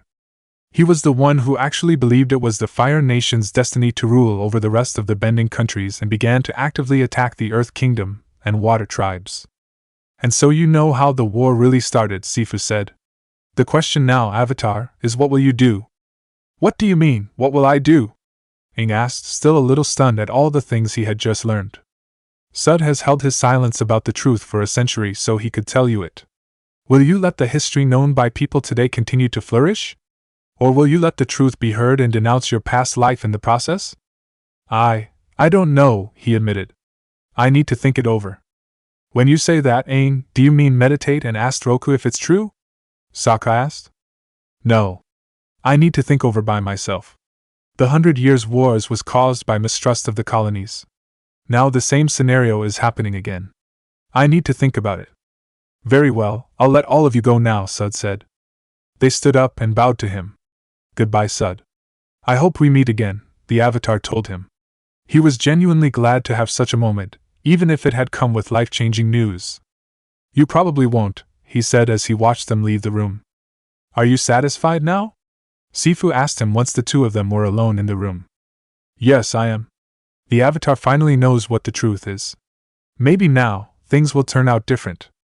You held on for this long just to tell him the truth. Now that it's done, you won't live long now. I know. But I welcome death.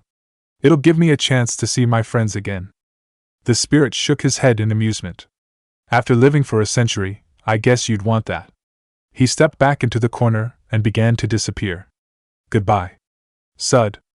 Goodbye, Sifu. I'll see you around sometime. They joined up again with the Earth King in the afternoon, meeting again in the throne room. Has something happened?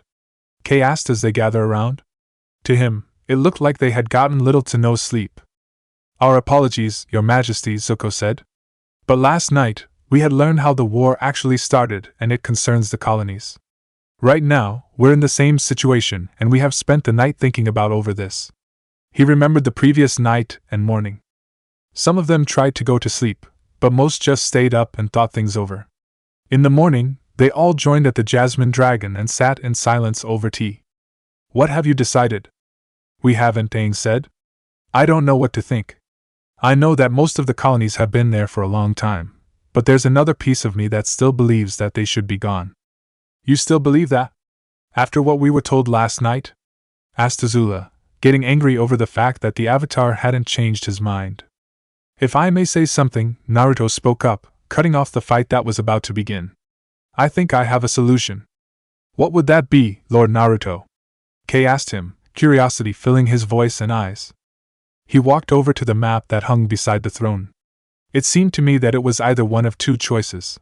Either the colonies have to go, or they stay. Personally, I've lived in some of those colonies. I think they should stay. But what I suggest is on how they stay. What are you talking about, Naruto? Suki asked him. History has said that in one way or another, Sozin was trying to unify the countries. What I'm suggesting is that we do something a little different, but exactly the same. And what would that be? The Earth King asked. The bending countries have always been 4 countries.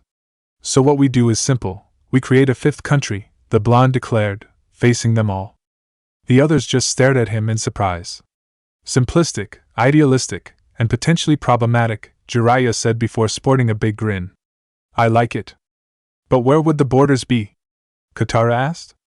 The borders of the colonies are along here, Naruto said, tracing the borders across the map. Those would be the borders of the new country. But that's a good portion of the Earth Kingdom, Kay protested when he saw where those borders were. No offense, Your Majesty, but the Earth Kingdom is the largest out of all 4 countries, the Fire Paragon pointed out to him. I think it is okay to lose some of it for a new country. Yes, you do have a point, Kay responded. Then let's get down to discussing what we'll do. The meeting had gone through the afternoon, making them walk back to the Jasmine Dragon as the sun went down. That was a great idea, Naruto, Sokka told him as they walked through the door. I don't think any of us would have thought of creating a 5th country. You know me. I tend to think outside the box, he replied with a grin on his face. You and the box were never acquainted with each other in the first place, Azula remarked. He turned to her. I'm going to take that as a compliment. Good, because I meant it as one, she said with a smirk. He just pulled her into a kiss. Could you two do that when you're alone, please? Toph asked. What's the matter, Toph? You've never thought of finding a boyfriend? Naruto asked after he broke the kiss and looked at the blind earthbender. No way, I'm gonna stay single if I have to go through all of that. Oh, you'll learn. If she could see, she would have rolled her eyes. Instead, she shrugged her shoulders.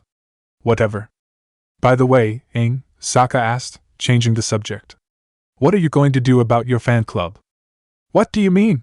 The air nomad asked. Come on, they were all but swarming us as we tried to get back here. You might need to change that into something better. They're not all that bad, he protested. Aang, do you remember what a fangirl will do you every chance she gets? Naruto asked. That fan club of yours is very close to doing that if you don't fix. Look, I know that rape is bad, but how bad can it be? How bad can it be? Do you not realize what you're? He trailed off as he looked at the airbender. Do you even know what rape is? No, not really, he answered. I figured it was something bad going by the looks on everyone's faces. Did the monks give the talk before you ran away? What talk? He asked, clearly confused. A cruel gleam came into his eyes, matched only by his grin. Oh, this is just too perfect to pass up. I finally have a way to punish you for all the stupid things you've done after you got out of the iceberg. Aang didn't like what he was thinking, or even how he looked. What are you talking about? Instead of answering him, the Fire Paragon looked across the room. Oh, Jiraiya, he called out in a sing-song voice. What is it, Gaki? Jiraiya asked, looking from the pie show table. He and Iroh were about to start a game. This poor kid here has not been instructed in the adults, he said, placing his hand on Aang's shoulder. Could you find it in your heart to educate him? It is his duty as the Avatar to know such things. Sure, not a problem, he answered as he caught on to what the blonde meant, standing up from the table. Please be descriptive in your explanations. And by all means, use your books for help. All right then, I will. Come on, Aang.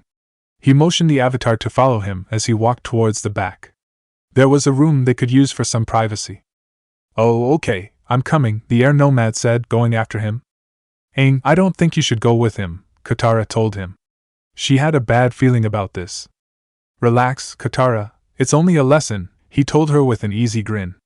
What could be so bad about that? The sounds of Aang screaming and begging Jiraiya to stop from behind a locked door echoed throughout the tea shop. Music to my ears, Naruto said cheerfully as he sat on a windowsill, smoking a cigarette. You're a cruel person, Zuko accused him. After reading and seeing every stupid thing he's done, this is what he deserves. Can you blame me for doing that? Surprisingly, no one could. Chapter 47, Going Away and Returning. Location: Ba Sing Se. Naruto walked into the Jasmine Dragon tired. Luckily, most of Team Avatar was still in the meeting with the Earth King and the colony leaders. Kami, that was exhausting, he said as he all but collapsed into a chair at a table. What's the matter? You went on a walk, Jiraiya said from the next table. Somehow, the fangirls have found out where I am. As far as I can tell, they are now migrating towards Ba Sing Se. Ooh, my sympathies, he replied, wincing. He knew how bad that could be for the blonde, having gone through something similar when he was younger. Looks like I'll either need to hide or get out of the city before the rest of them get here, the Fire Paragon said, mostly to himself. That would be something he would not look forward to. Well, there is always the agreement we have. He frowned when he heard those words. Hey, we agreed that only came into effect when the work here was done. And the work was certainly not done. There was still a lot of things to do. It's been a month, Gaki, Jiraiya told him. You've helped tremendously with laying the foundations for this new country, but now the others have taken the lead. If there was ever a time to go, it would be now. And how do you expect me to tell them that? Just leave a note on the table that they'll find the next morning? He knew full well that Azula would hunt him down if he tried to do something like that. You're not listening, Naruto. I didn't say you couldn't tell them. Look, can we talk about something else, please? He was exhausted and didn't want to have this conversation like this. Alright then, let's talk about your book. What about it? He had given his book to the old shinobi so he could look over what he was writing and see what he was doing wrong. The way you write, it's stiff. What do you mean? You write like everyone has to be directed in what they're doing, the Toad Sage explained. You don't need to do that. Try writing more loosely. Don't write about every single thing they do. Only write the actions that seem important or necessary. More importantly, when writing a novel, you're showing the reader the sequence of events through descriptions, not telling the reader upright said sequence of events. He paid attention. Jiraiya might have been a super pervert, but he was a successful writer. I see. Is there anything else? Well, you need to do a better job on fleshing out your characters. They are a little one-sided. Try to do some research to help with that. What do you mean, research? Study people, use a characteristic from one person and then another characteristic from a second person and put them in the character you think needs. Like the shape of the hair from one woman and the color of hair from another. You know, it figures you'd use women as an example. Jiraiya glared at him. We can always have a spar. Are you feeling up to it? Not without backup, I'm not, he replied instantly. He had learned that lesson fast during that month. We can always give you backup. And we both know that the only two who can help me fight you are in a summit right now. I think we can make an exception. If the two of you are going to spar, please do it outside of my shop, Iroh called from the kitchen. I don't want to renovate this early in its life. They both decided to not tempt the Dragon of the West. The door to the tea shop opened.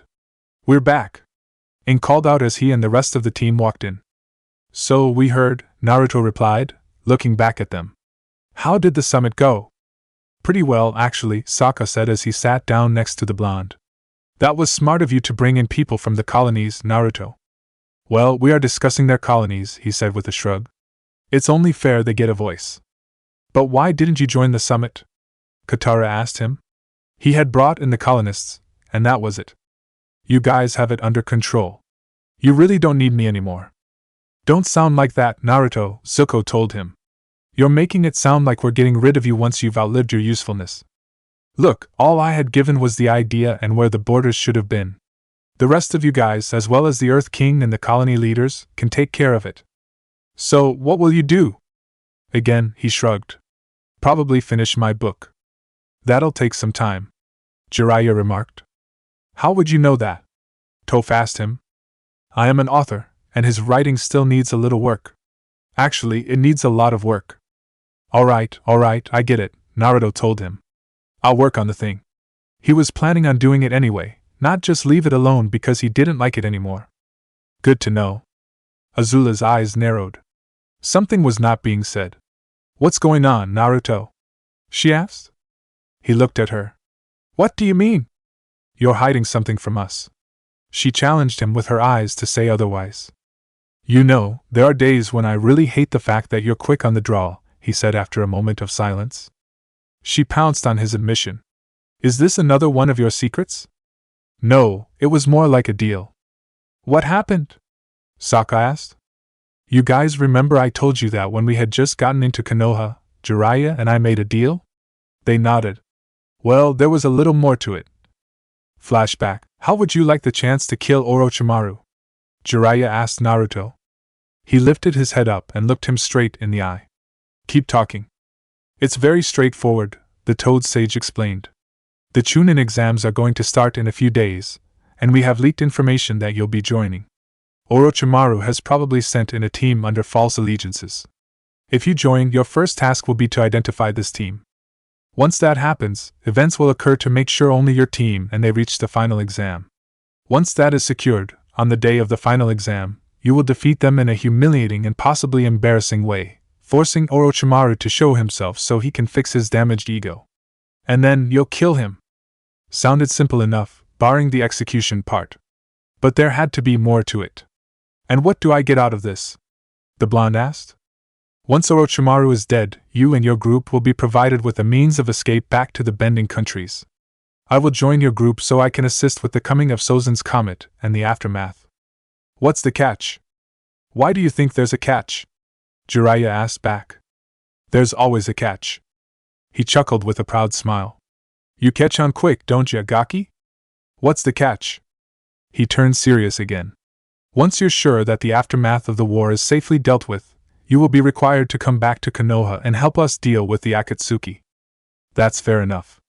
Very well, we have a deal. End flashback. So that's what has to happen, Naruto finished. The looks they gave him felt longer in the silence. When do you have to leave? Azula asked. He has the limit of 1 year, Jiraiya told her. After that, he will have to go back whether the aftermath has been settled or not. But since it's been more or less settled, right now would probably be the best time for me to go back, Naruto added. Then I'll go with you, Sokka declared out of nowhere. Akela nodded in agreement. What? Sokka, what are you saying? Katara asked her brother, staring at him in shock. She wasn't the only one who that look. Look, he's right. The entire thing with the colonies is well on its way. Most of the people working on this listen to the Earth King, Zuko, or Aang now. Don't be so hard on yourself, Sokka, Aang said. People will still listen to you. Not really, I'm still not good at this kind of thing, he said in small protest. Plus, people have a hard time taking me seriously. No, they don't. Yes, they do. I'm just a kid who helped you defeat the Phoenix King. If I was an adult, it might be different, but it's not. Besides, we Paragons gotta stick together, right?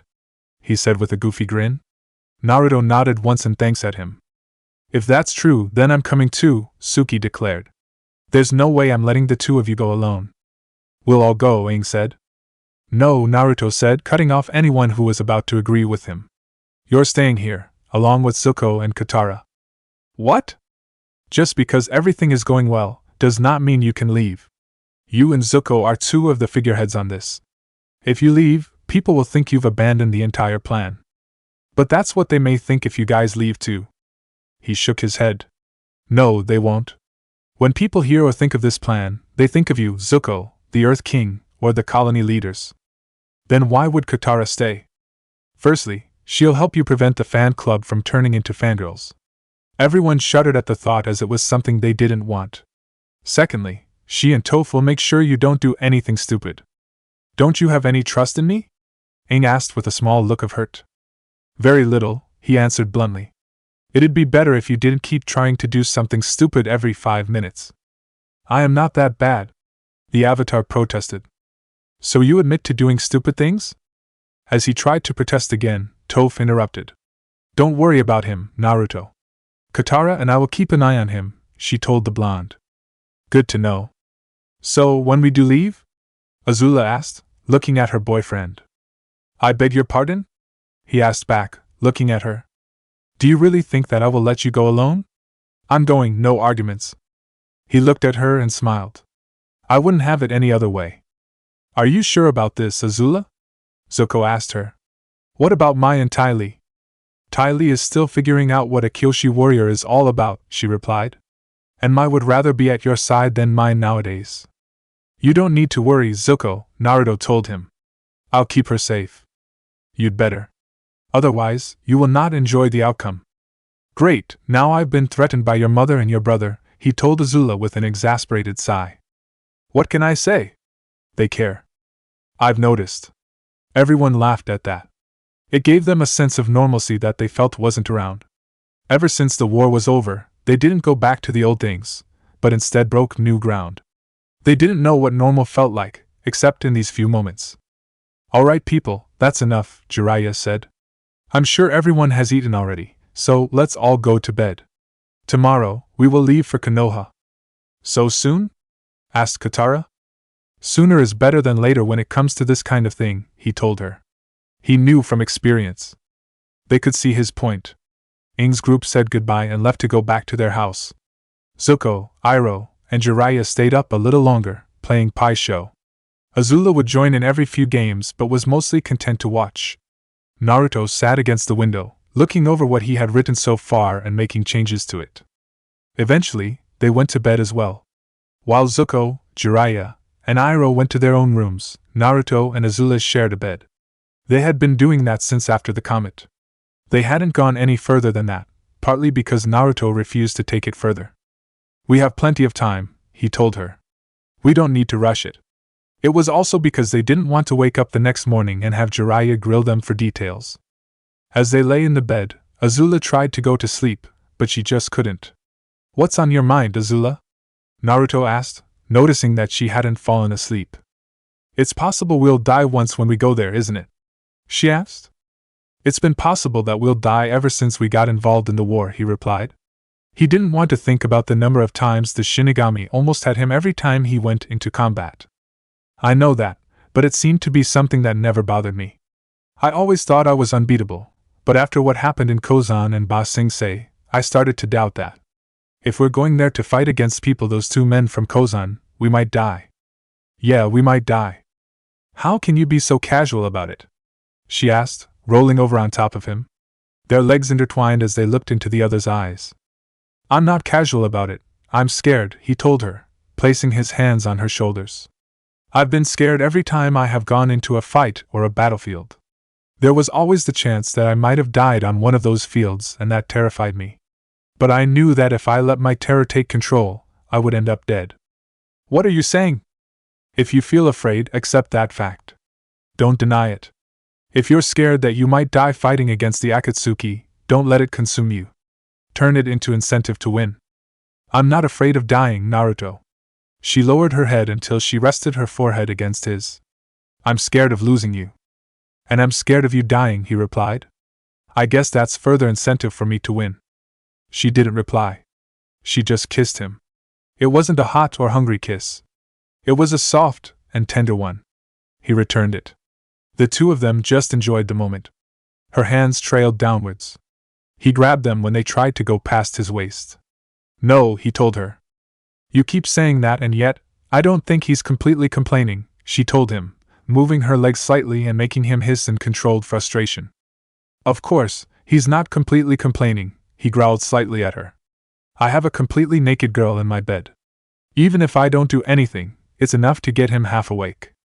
If you took off those shorts, I wouldn't be the only naked person in this bed, she said teasingly. I said no, Azula. She gave an annoyed huff. Why are you like this? I thought you would have jumped at the chance to have this. She gestured at her body.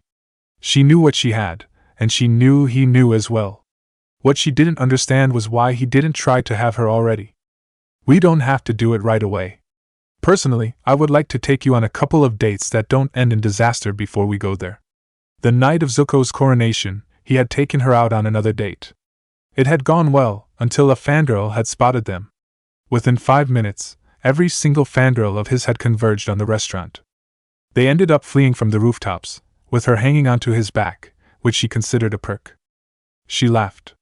I guess you have a point. She lowered her head onto his chest. Good night, Naruto, she said, listening to his heartbeat in contentment.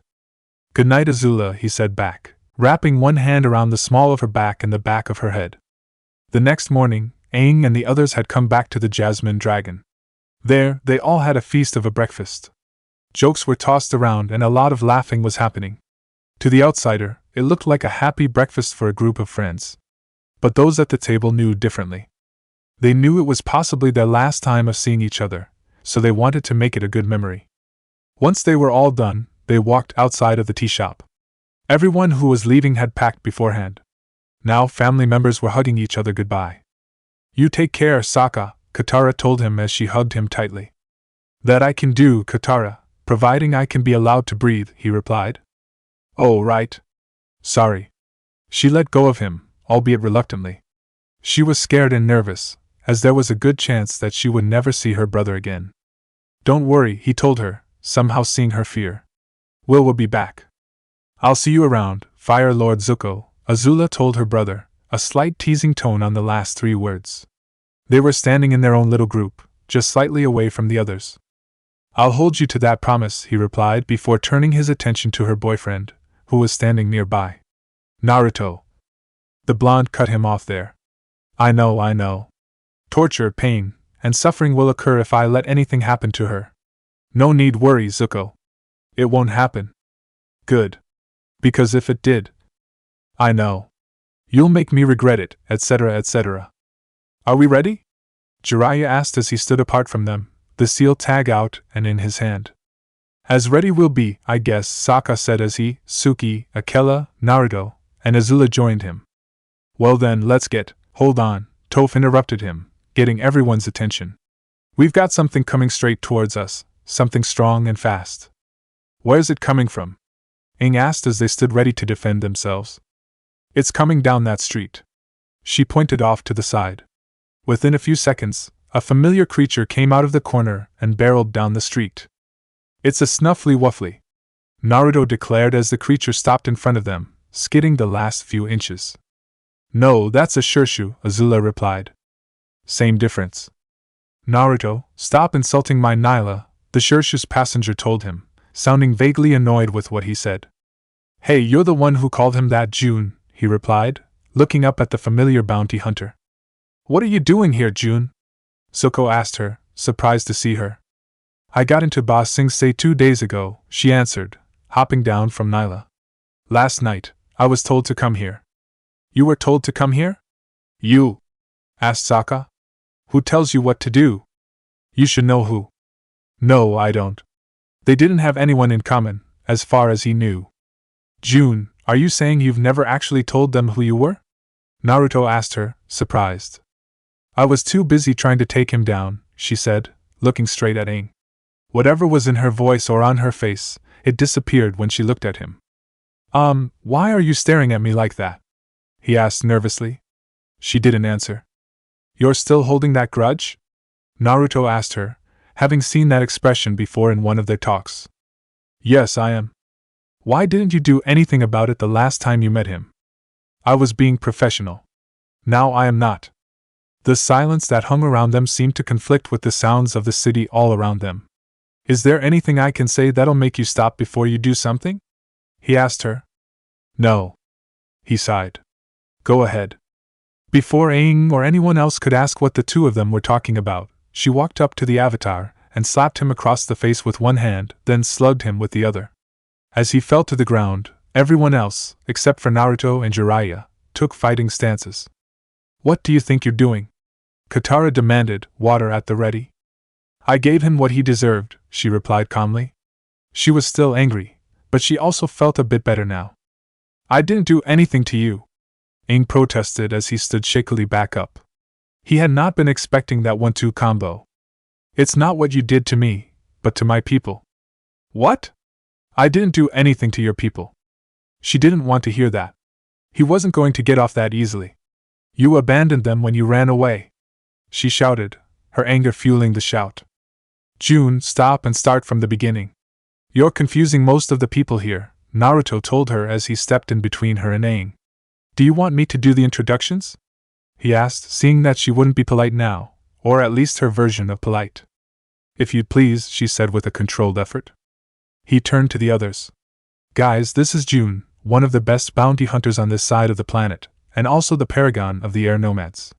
To prove his statement, she wordlessly pulled out a paragon medallion. The ancient elemental symbols clear to see by all. Everyone else there was stunned beyond belief. You're one of us? Suki asked as she looked at the bounty hunter. I thought it'd be obvious, considering I'm holding one of these, she replied, jiggling the medallion. But the air nomads were wiped out, Aang protested. Everyone died. Not everyone. My grandfather was the youngest of the paragons at that time, barely an adult. When the attacks came, he and his newly wedded wife fled to the Earth Kingdom. They stayed there in hiding for the rest of their lives. They had a daughter, my mother, who married my father when she was older. She died giving birth to me, and my father took me to live with my grandparents. When it came to choosing his student, my grandfather broke one of the original laws of the paragons and trained me. For the first 8 years of my life, I was trained as a paragon, before my father came back and took me with him. Wait, what law? Sokka asked. The first law, take only the student who holds your country in their hearts, Naruto said, reciting the laws. The second law, never take your own blood to learn what you offer. Could you translate that, please? It made no sense to him. The second law means that you can't take a member of your own family as your student. Jun's grandfather broke that rule by training Jun. I guess Sifu made an exception that one time. He realized the situation that my grandfather was in, Jun admitted. What does the first rule mean? Suki asked. According to Sifu, our recent predecessors had interpreted it as only take a student from your own country, Naruto answered. But doesn't that mean you're breaking that rule? He shook his head. I never really had a teacher until I met Jun, and she explained it to me. Also, Sifu had told me that the law meant that a person who had the best spirit of a country was the best choice to be a paragon. For example, a person who the most willful and had the most drive would have been the best choice to be the paragon of the Fire Nation. Which describes you perfectly, Azula remarked. Indeed it does. Iroh agreed from where he stood at the entrance. In fact, each of you best embodied what your country stands for. You have encountered many different things and have always adapted to them, he told Sokka. You are just one of many cultures in the Earth Kingdom, and yet, you have never given it up, he told Suki. And you have traveled the 4 countries, finding peace and freedom in what you do, he finished with Jun.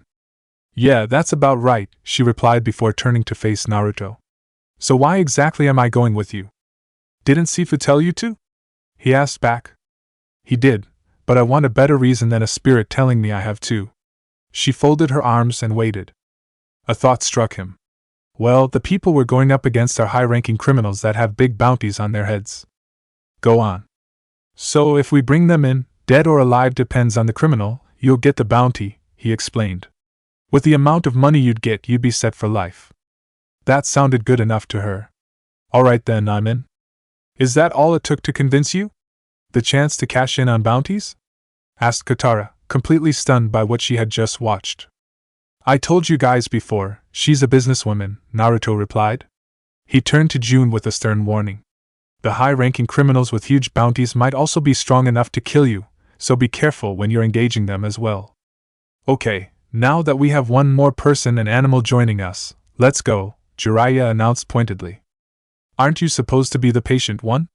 Sokka asked him as the group leaving gathered around him. I am being patient, he replied. Being impatient for me is knocking the people going unconscious and then leaving. Jun scoffed. Like you could do that, old man, she told him. Actually, he could, Sokka replied. Sure he can. It was obvious that she didn't believe the tribesman. Jun, where we're going, this old man as you've called him, is a legend, Naruto told her.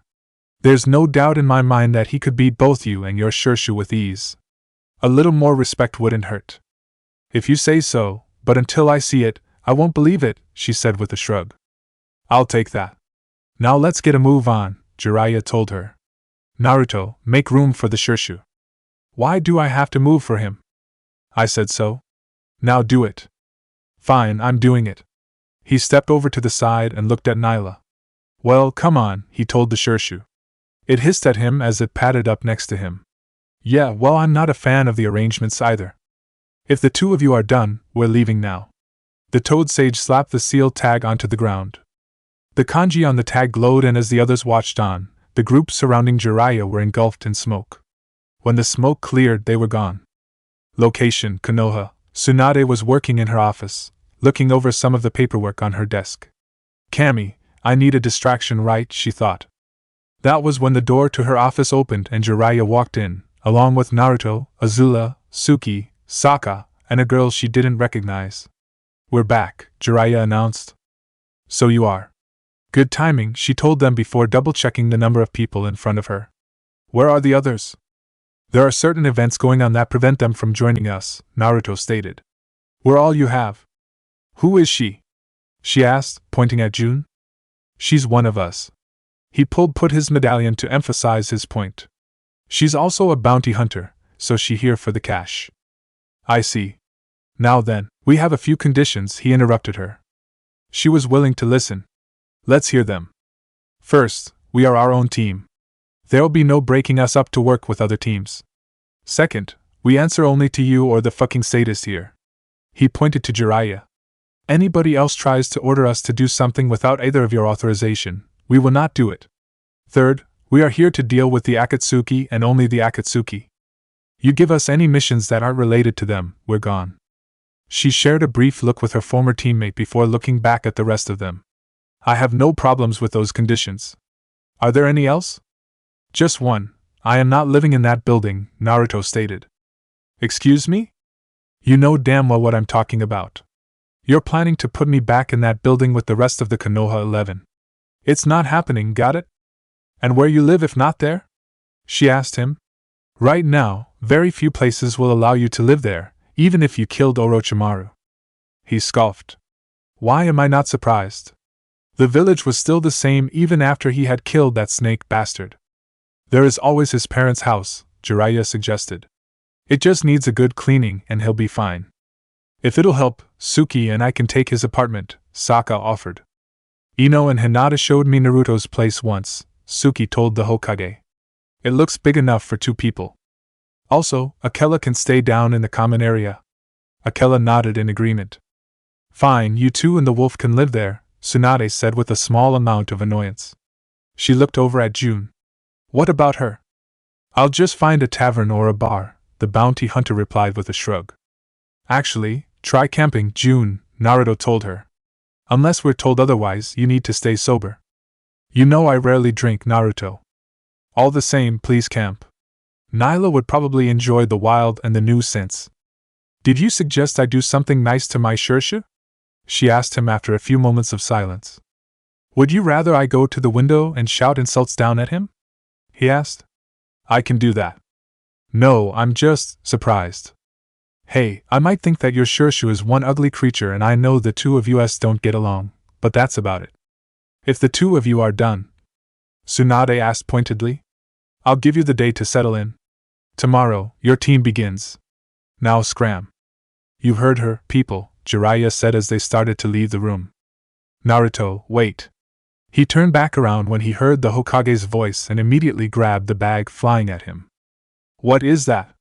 Azula asked as she looked at the bag. It would have probably been heavy for a civilian, but Naruto held it like it was nothing. "It's a portion of the bounty on Orochimaru." "Where's the rest?" Naruto asked as he opened the bag and quickly looked over the contents. "I've got it, as well as the key to your parents' house," Jiraiya told him as he reached into his vest and pulled out a key. "Here, I figured you wouldn't want to live in the apartments." He tossed the key at him. He caught it effortlessly. "Thanks." He examined the key and saw the small piece of paper attached to it. "What's this?" he asked as he looked at it. "It's the address of your parents' house." He gave the key one last look before putting it away. "Just needs a good cleaning, is that it?" "Yes." He turned to look at Tsunade. "Lady Hokage, my team and I will see you tomorrow." He turned back around and walked out of the room. The others followed him. The two Sannin remained quiet as the door closed. "Well, that went well," Jiraiya noted. "If you think so," Tsunade replied. "I know so. He didn't object when I told him we were coming to see you and he didn't hurry the meeting along. I'd like to think those are good signs." "And we both know he's here only to do a job," she reminded him. Once that job was done, it was very likely they wouldn't see Naruto again. "But we can also hope that he'll warm up to the others. You were planning on sending them on missions with the other teams, right?" "Of course I was." "What's their first mission?" She handed him a scroll. He opened it and looked over the contents. "This will be interesting." They walked down the street, passing other people as they did. June rode atop Nyla, which made a little easier to get as people were stepping out of the way of the strange creature. Do you have any idea of where you're going? She asked Naruto. Yeah, I do. I've gone past this address every time I went to the academy when I was younger, he told her. You, in the academy they have? Azula asked with a small laugh. I'm sorry, but I can't see you in there. You must have been bored out of your mind. I was, he admitted. But I had also failed 3 times before finally becoming a shinobi. How fascinating, June drily remarked. Can we move on to more important things? Like what? Where will we be living? Sokka asked sarcastically. I'd thought we figured all that out. Of course we did. You and your girlfriend are staying at his old place while he and his girlfriend are going to be living at his parents' place, and meanwhile, I'll be camping out in the woods. That sounds just about right, Azula commented. That reminds me, Naruto said before facing Sokka and Suki. If the 2 of you are going to do the bedroom tango, do it loud enough so it keeps the others up. It'll annoy the heck of them. Plus, any complaints about that would keep him entertained. The others just stared at him in shock. What? Is something wrong? He asked with an innocent expression. How can you just say something like that out loud? Sokka demanded quietly, trying to make sure no one else in the street heard them. It's easy, you just say it. What's the problem anyway? We all know that you're going to do it. Both of them blushed hard. Well, we weren't going to announce it to the whole street. And I didn't either. I asked you 2 to do something in a normal tone of voice. Don't even try, you 2, Azula said before either Suki or Sokka could speak. You're not going to win this one. Reluctantly, they conceded the point. Ice cream, I got ice cream. A little girl chanted happily as she ran through the street, getting their attention. Sweetie, please slow down, the girl's mother told her as she walked behind her. You'll run into someone. And as if to prove her right, the little girl ran into someone and spilled her ice cream. But she didn't just into anyone. No, she ran right into Naruto, spilling her ice cream onto his half-skirt. The entire street went silent as they watched. If it had been back in the days when he was a little kid, the people around him would have pounced and beaten him to a bloody pulp. But now, they were afraid that if they tried that now, he would probably kill them. Naruto stood in silence as he looked down at the melting ice cream, his face neutral. Well, this is a predicament, the QB commented. He agreed. One wrong move and they would have a mob coming after them. My ice cream, the little girl said, still holding the cone. I saved up all my allowance for that. And now it's gone. Tears began to well up in her eyes, threatening to drop. That was very odd, Naruto said aloud. It seems that my clothes have spontaneously grown an appetite. The girl just looked up at him in confusion. You mean to tell me you didn't see my clothes try to reach out and eat the ice cream? He looked around, pretending to make sure they were alone before kneeling down and whispering in her ear. I think the clothes are trying to grow immunity against us. You might want to be careful the next time you have food. They might want it for themselves. She giggled at his words. You're weird. Was that not in the category of funny? I could have sworn it was when I left this place. The girl laughed. So, tell me, what kind of ice cream did my clothes try to eat? The smile she had on vanished. It was 3 scoops. That's all? 3 scoops? He turned to look at her mother, who was watching in silence. Madam, I am disappointed in you. The young lady deserves at least 5 scoops of ice cream. But I can't have any more. I used up all my allowance, the girl protested slightly. Tears were already beginning to form in her eyes as she looked at her cone. Then I will do you one better. He took the bag off his shoulder and put it on the ground. He opened it and pulled out some cash. Here's 20 real, he told her as he handed her the bill. Go buy yourself a sundae. You mean it? She asked, the tears drying up almost instantly. Of course I do, he said with a smile as he stood up. My clothes tried to eat your last one, so it's only fitting that I pay for the next one and make it bigger. Thanks, mister. She cheered with a big smile. Not a problem. You go and enjoy the sundae. She nodded and ran back to her mother, waving the bill in the air. Mommy, did you see what the nice man gave me? Yes, honey, I did. She looked up at him. Thank you? He shrugged. It was nothing. Let's go, guys. He walked away. The others followed. That was very decent of you, Naruto, Suki said with approval. Anyone else would have probably just told the kid to watch where she was walking and then left. But he didn't. It was the right thing to do. If anything, it should swing some people's opinion about you, Azula told him. It never hurt to make people have a good opinion of you. That doesn't matter, he told her. We are here to do a job, not change what people think of me. Must you be so serious? Sokka asked him. The sooner we're done with the job, the quicker we can go home. He was about to argue the point but decided against it. I guess we should split up and get settled into where we're living, he stated when they came to a crossroad. We'll be fine. I'm sure the others kept the place clean, Suki assured him. And I have to find a place to camp for the night. How fun, June remarked sarcastically. There's a good spot just outside the hot springs, if you're interested, Naruto offered. She perked up. Hot springs? Where? He pointed southward. If memory serves, it's just down that way. Nyla should be able to smell it. All right, I'm gone. Here's all your cleaning stuff.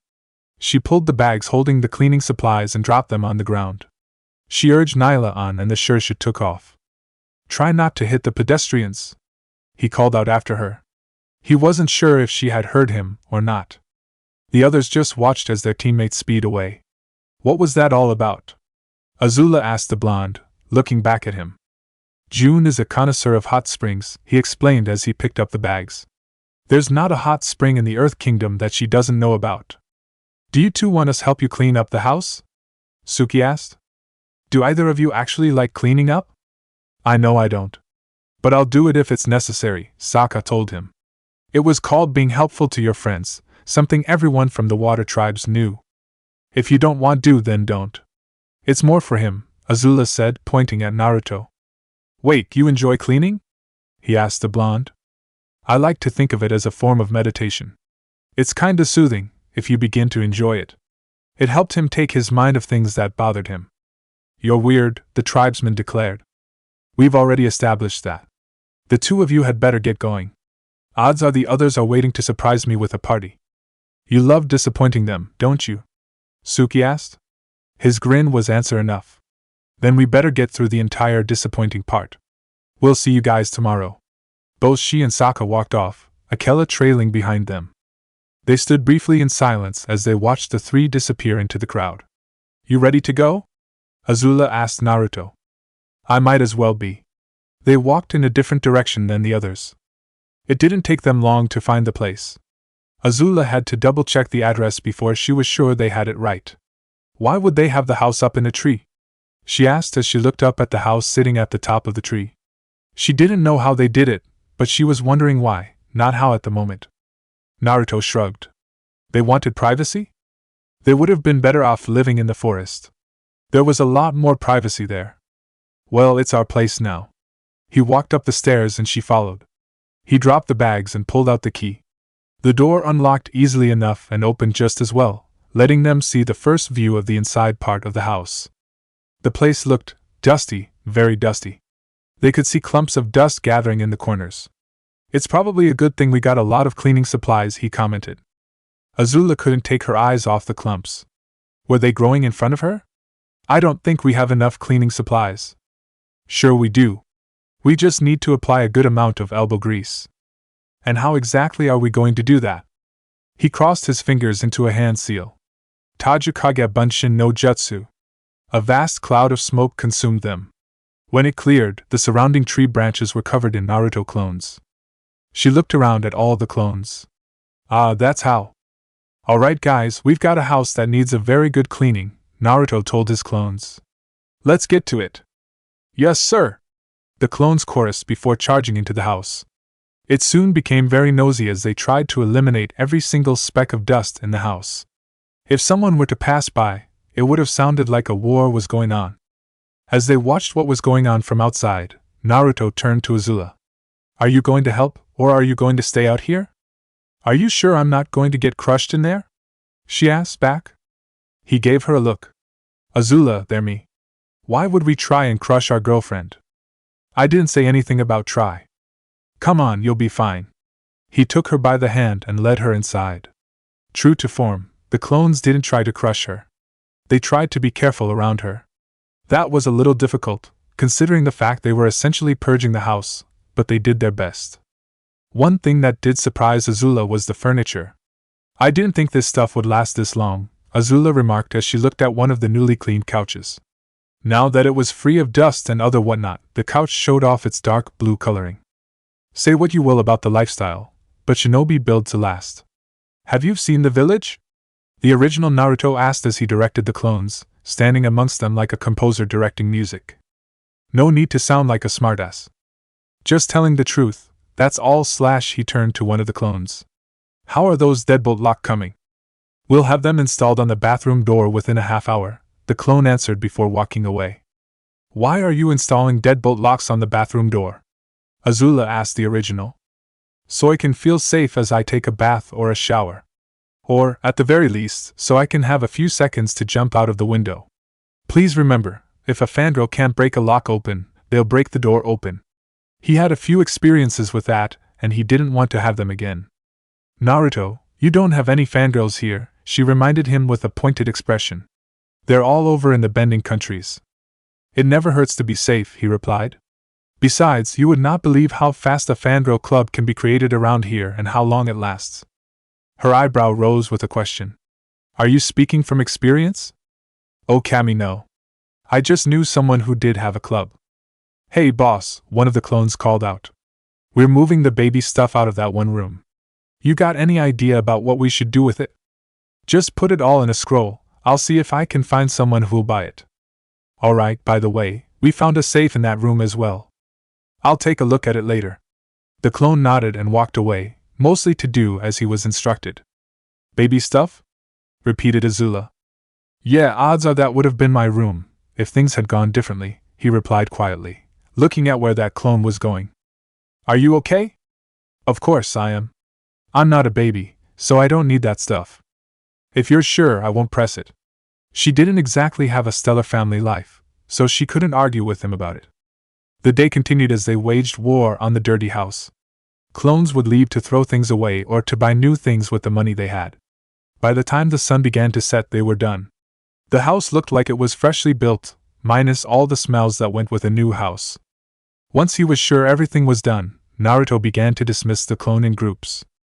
Well, we're finally done, he declared as the last group disappeared in a cloud of smoke. That was exhausting. How would you know? Azula asked from where she sat on the dark blue couch. You didn't do any of the work. You just ordered your clones around. They might do the work, but I get the memories of what they did, and that includes the amount of energy they put into it. He collapsed onto another of the couches. Are you going to be all right? Just give me a minute. It had been really tiring work his clones did, and he was getting all of their fatigue. She looked around the house they had just cleaned. It looked completely different from how it looked when it was abandoned. It looked like someone could actually live in it. We're going to be living here, she said simply. Yeah, pretty much, he remarked as he relaxed and let the fatigue fade away. It was a thankfully quick process, one that he had been through many times before. It's odd, but it kind of feels like this is our house, like we could live here for a long time. We've only been in here a day, he commented. Don't you think this could be a house for us? He looked at her. Azula, for me, home is where you are. She scoffed, but with a smile. You are such a flirt. Only with you, he replied with a grin. She stood up from the couch and walked over to the kitchen. I'll see if I can make us some food. Would you like to help? I'm sure you can make us something simple. You were banned from the kitchen after you tried something complicated and decided to rush it. She scowled at him. How many times am I going to have to apologize for that? I don't know. You'll have to ask the head chief when we get back. He slowly stood up from the couch. Do you know where the clones put the pots and whatnot? Yes, I was paying attention, she told him with mock exasperation. The pots are to my left, the pans are to my right, and the other stuff is in the shelf above. Good to know. Why don't you take a walk around the village, Naruto? She suggested. He looked straight at her with a flat face. Why would you even suggest something like that? Well, you are going to be here while we do this job. You might as well get used to the place. The flat face disappeared. And leave you all alone by yourself? What kind of boyfriend would I be if I did that? He asked with a half-playful smile. I am quite capable of handling myself, or have you forgotten? No, trust me, I remember, he had helped train her after all. I'm glad that you do. You know, you're right. I should probably take a walk around Konoha. Actually, I think I have just a place in mind to go. And where would that be? It's just a spot I used to go to. I know a couple of people there. He walked over to the door and opened it. You're sure you'll be fine? He asked, taking a look back at her. Yes, now go already. Or do I have to make you go? She said in a mock-threatening voice. He gave a brief laugh. All right, I'm going. I'll see you in a bit, Azula. He closed the door behind him. Hopefully, you won't do anything stupid, she muttered as she worked around the kitchen. He walked quietly through the crowds. The setting sun had caused the sky to turn orange. It was a nice shade of the color, but it was just one of those things he absently noticed. Another, he absently noticed that he was walking against the flow of the crowd. Most of the people were heading inward to the village, to their homes or their favorite places to spend time with their friends. But he wasn't heading inward like the rest of them. He was heading outward, to the outskirts of the village. When he finally got clear of the crowd, he made his way to the gate. Hey guys, he said absently to the shinobi on guard duty, leaving before they could even say anything to him. He made his way to a tree and then walked up it before leaping through the trees. It's been a while. I thought this be a little more difficult, he thought as he flew between the branches. It's muscle memory, Kit, the QB told him. You're taking it slow, and it's coming back to you, that's all there is to it. He focused on running through the trees. Finally, he had reached his destination. He leapt out of the trees and back onto the ground. It's been a long time since I've been here, he commented as he looked around Training Ground 3. That it has, Gaki. That it has, the fox agreed, albeit with a little sarcasm. Don't even start, QB, he warned the Biju. He then walked over to the memorial stone and looked at the names in silence. After a few minutes, he lifted his gaze away from the names carved onto the stone. You know, if you're going to spy on me, the least you can do is to not be blatantly obvious about it, he said loudly. Silence followed for a brief minute. Then people landed behind him. About 4 of them. He turned to face them. Well, I'd like to say this is a surprise, he said. But all of us here know it's not. If anything, I'd say it was inevitable. He shrugged his shoulders, letting his arms fall freely, keeping one of them near his shuriken holster.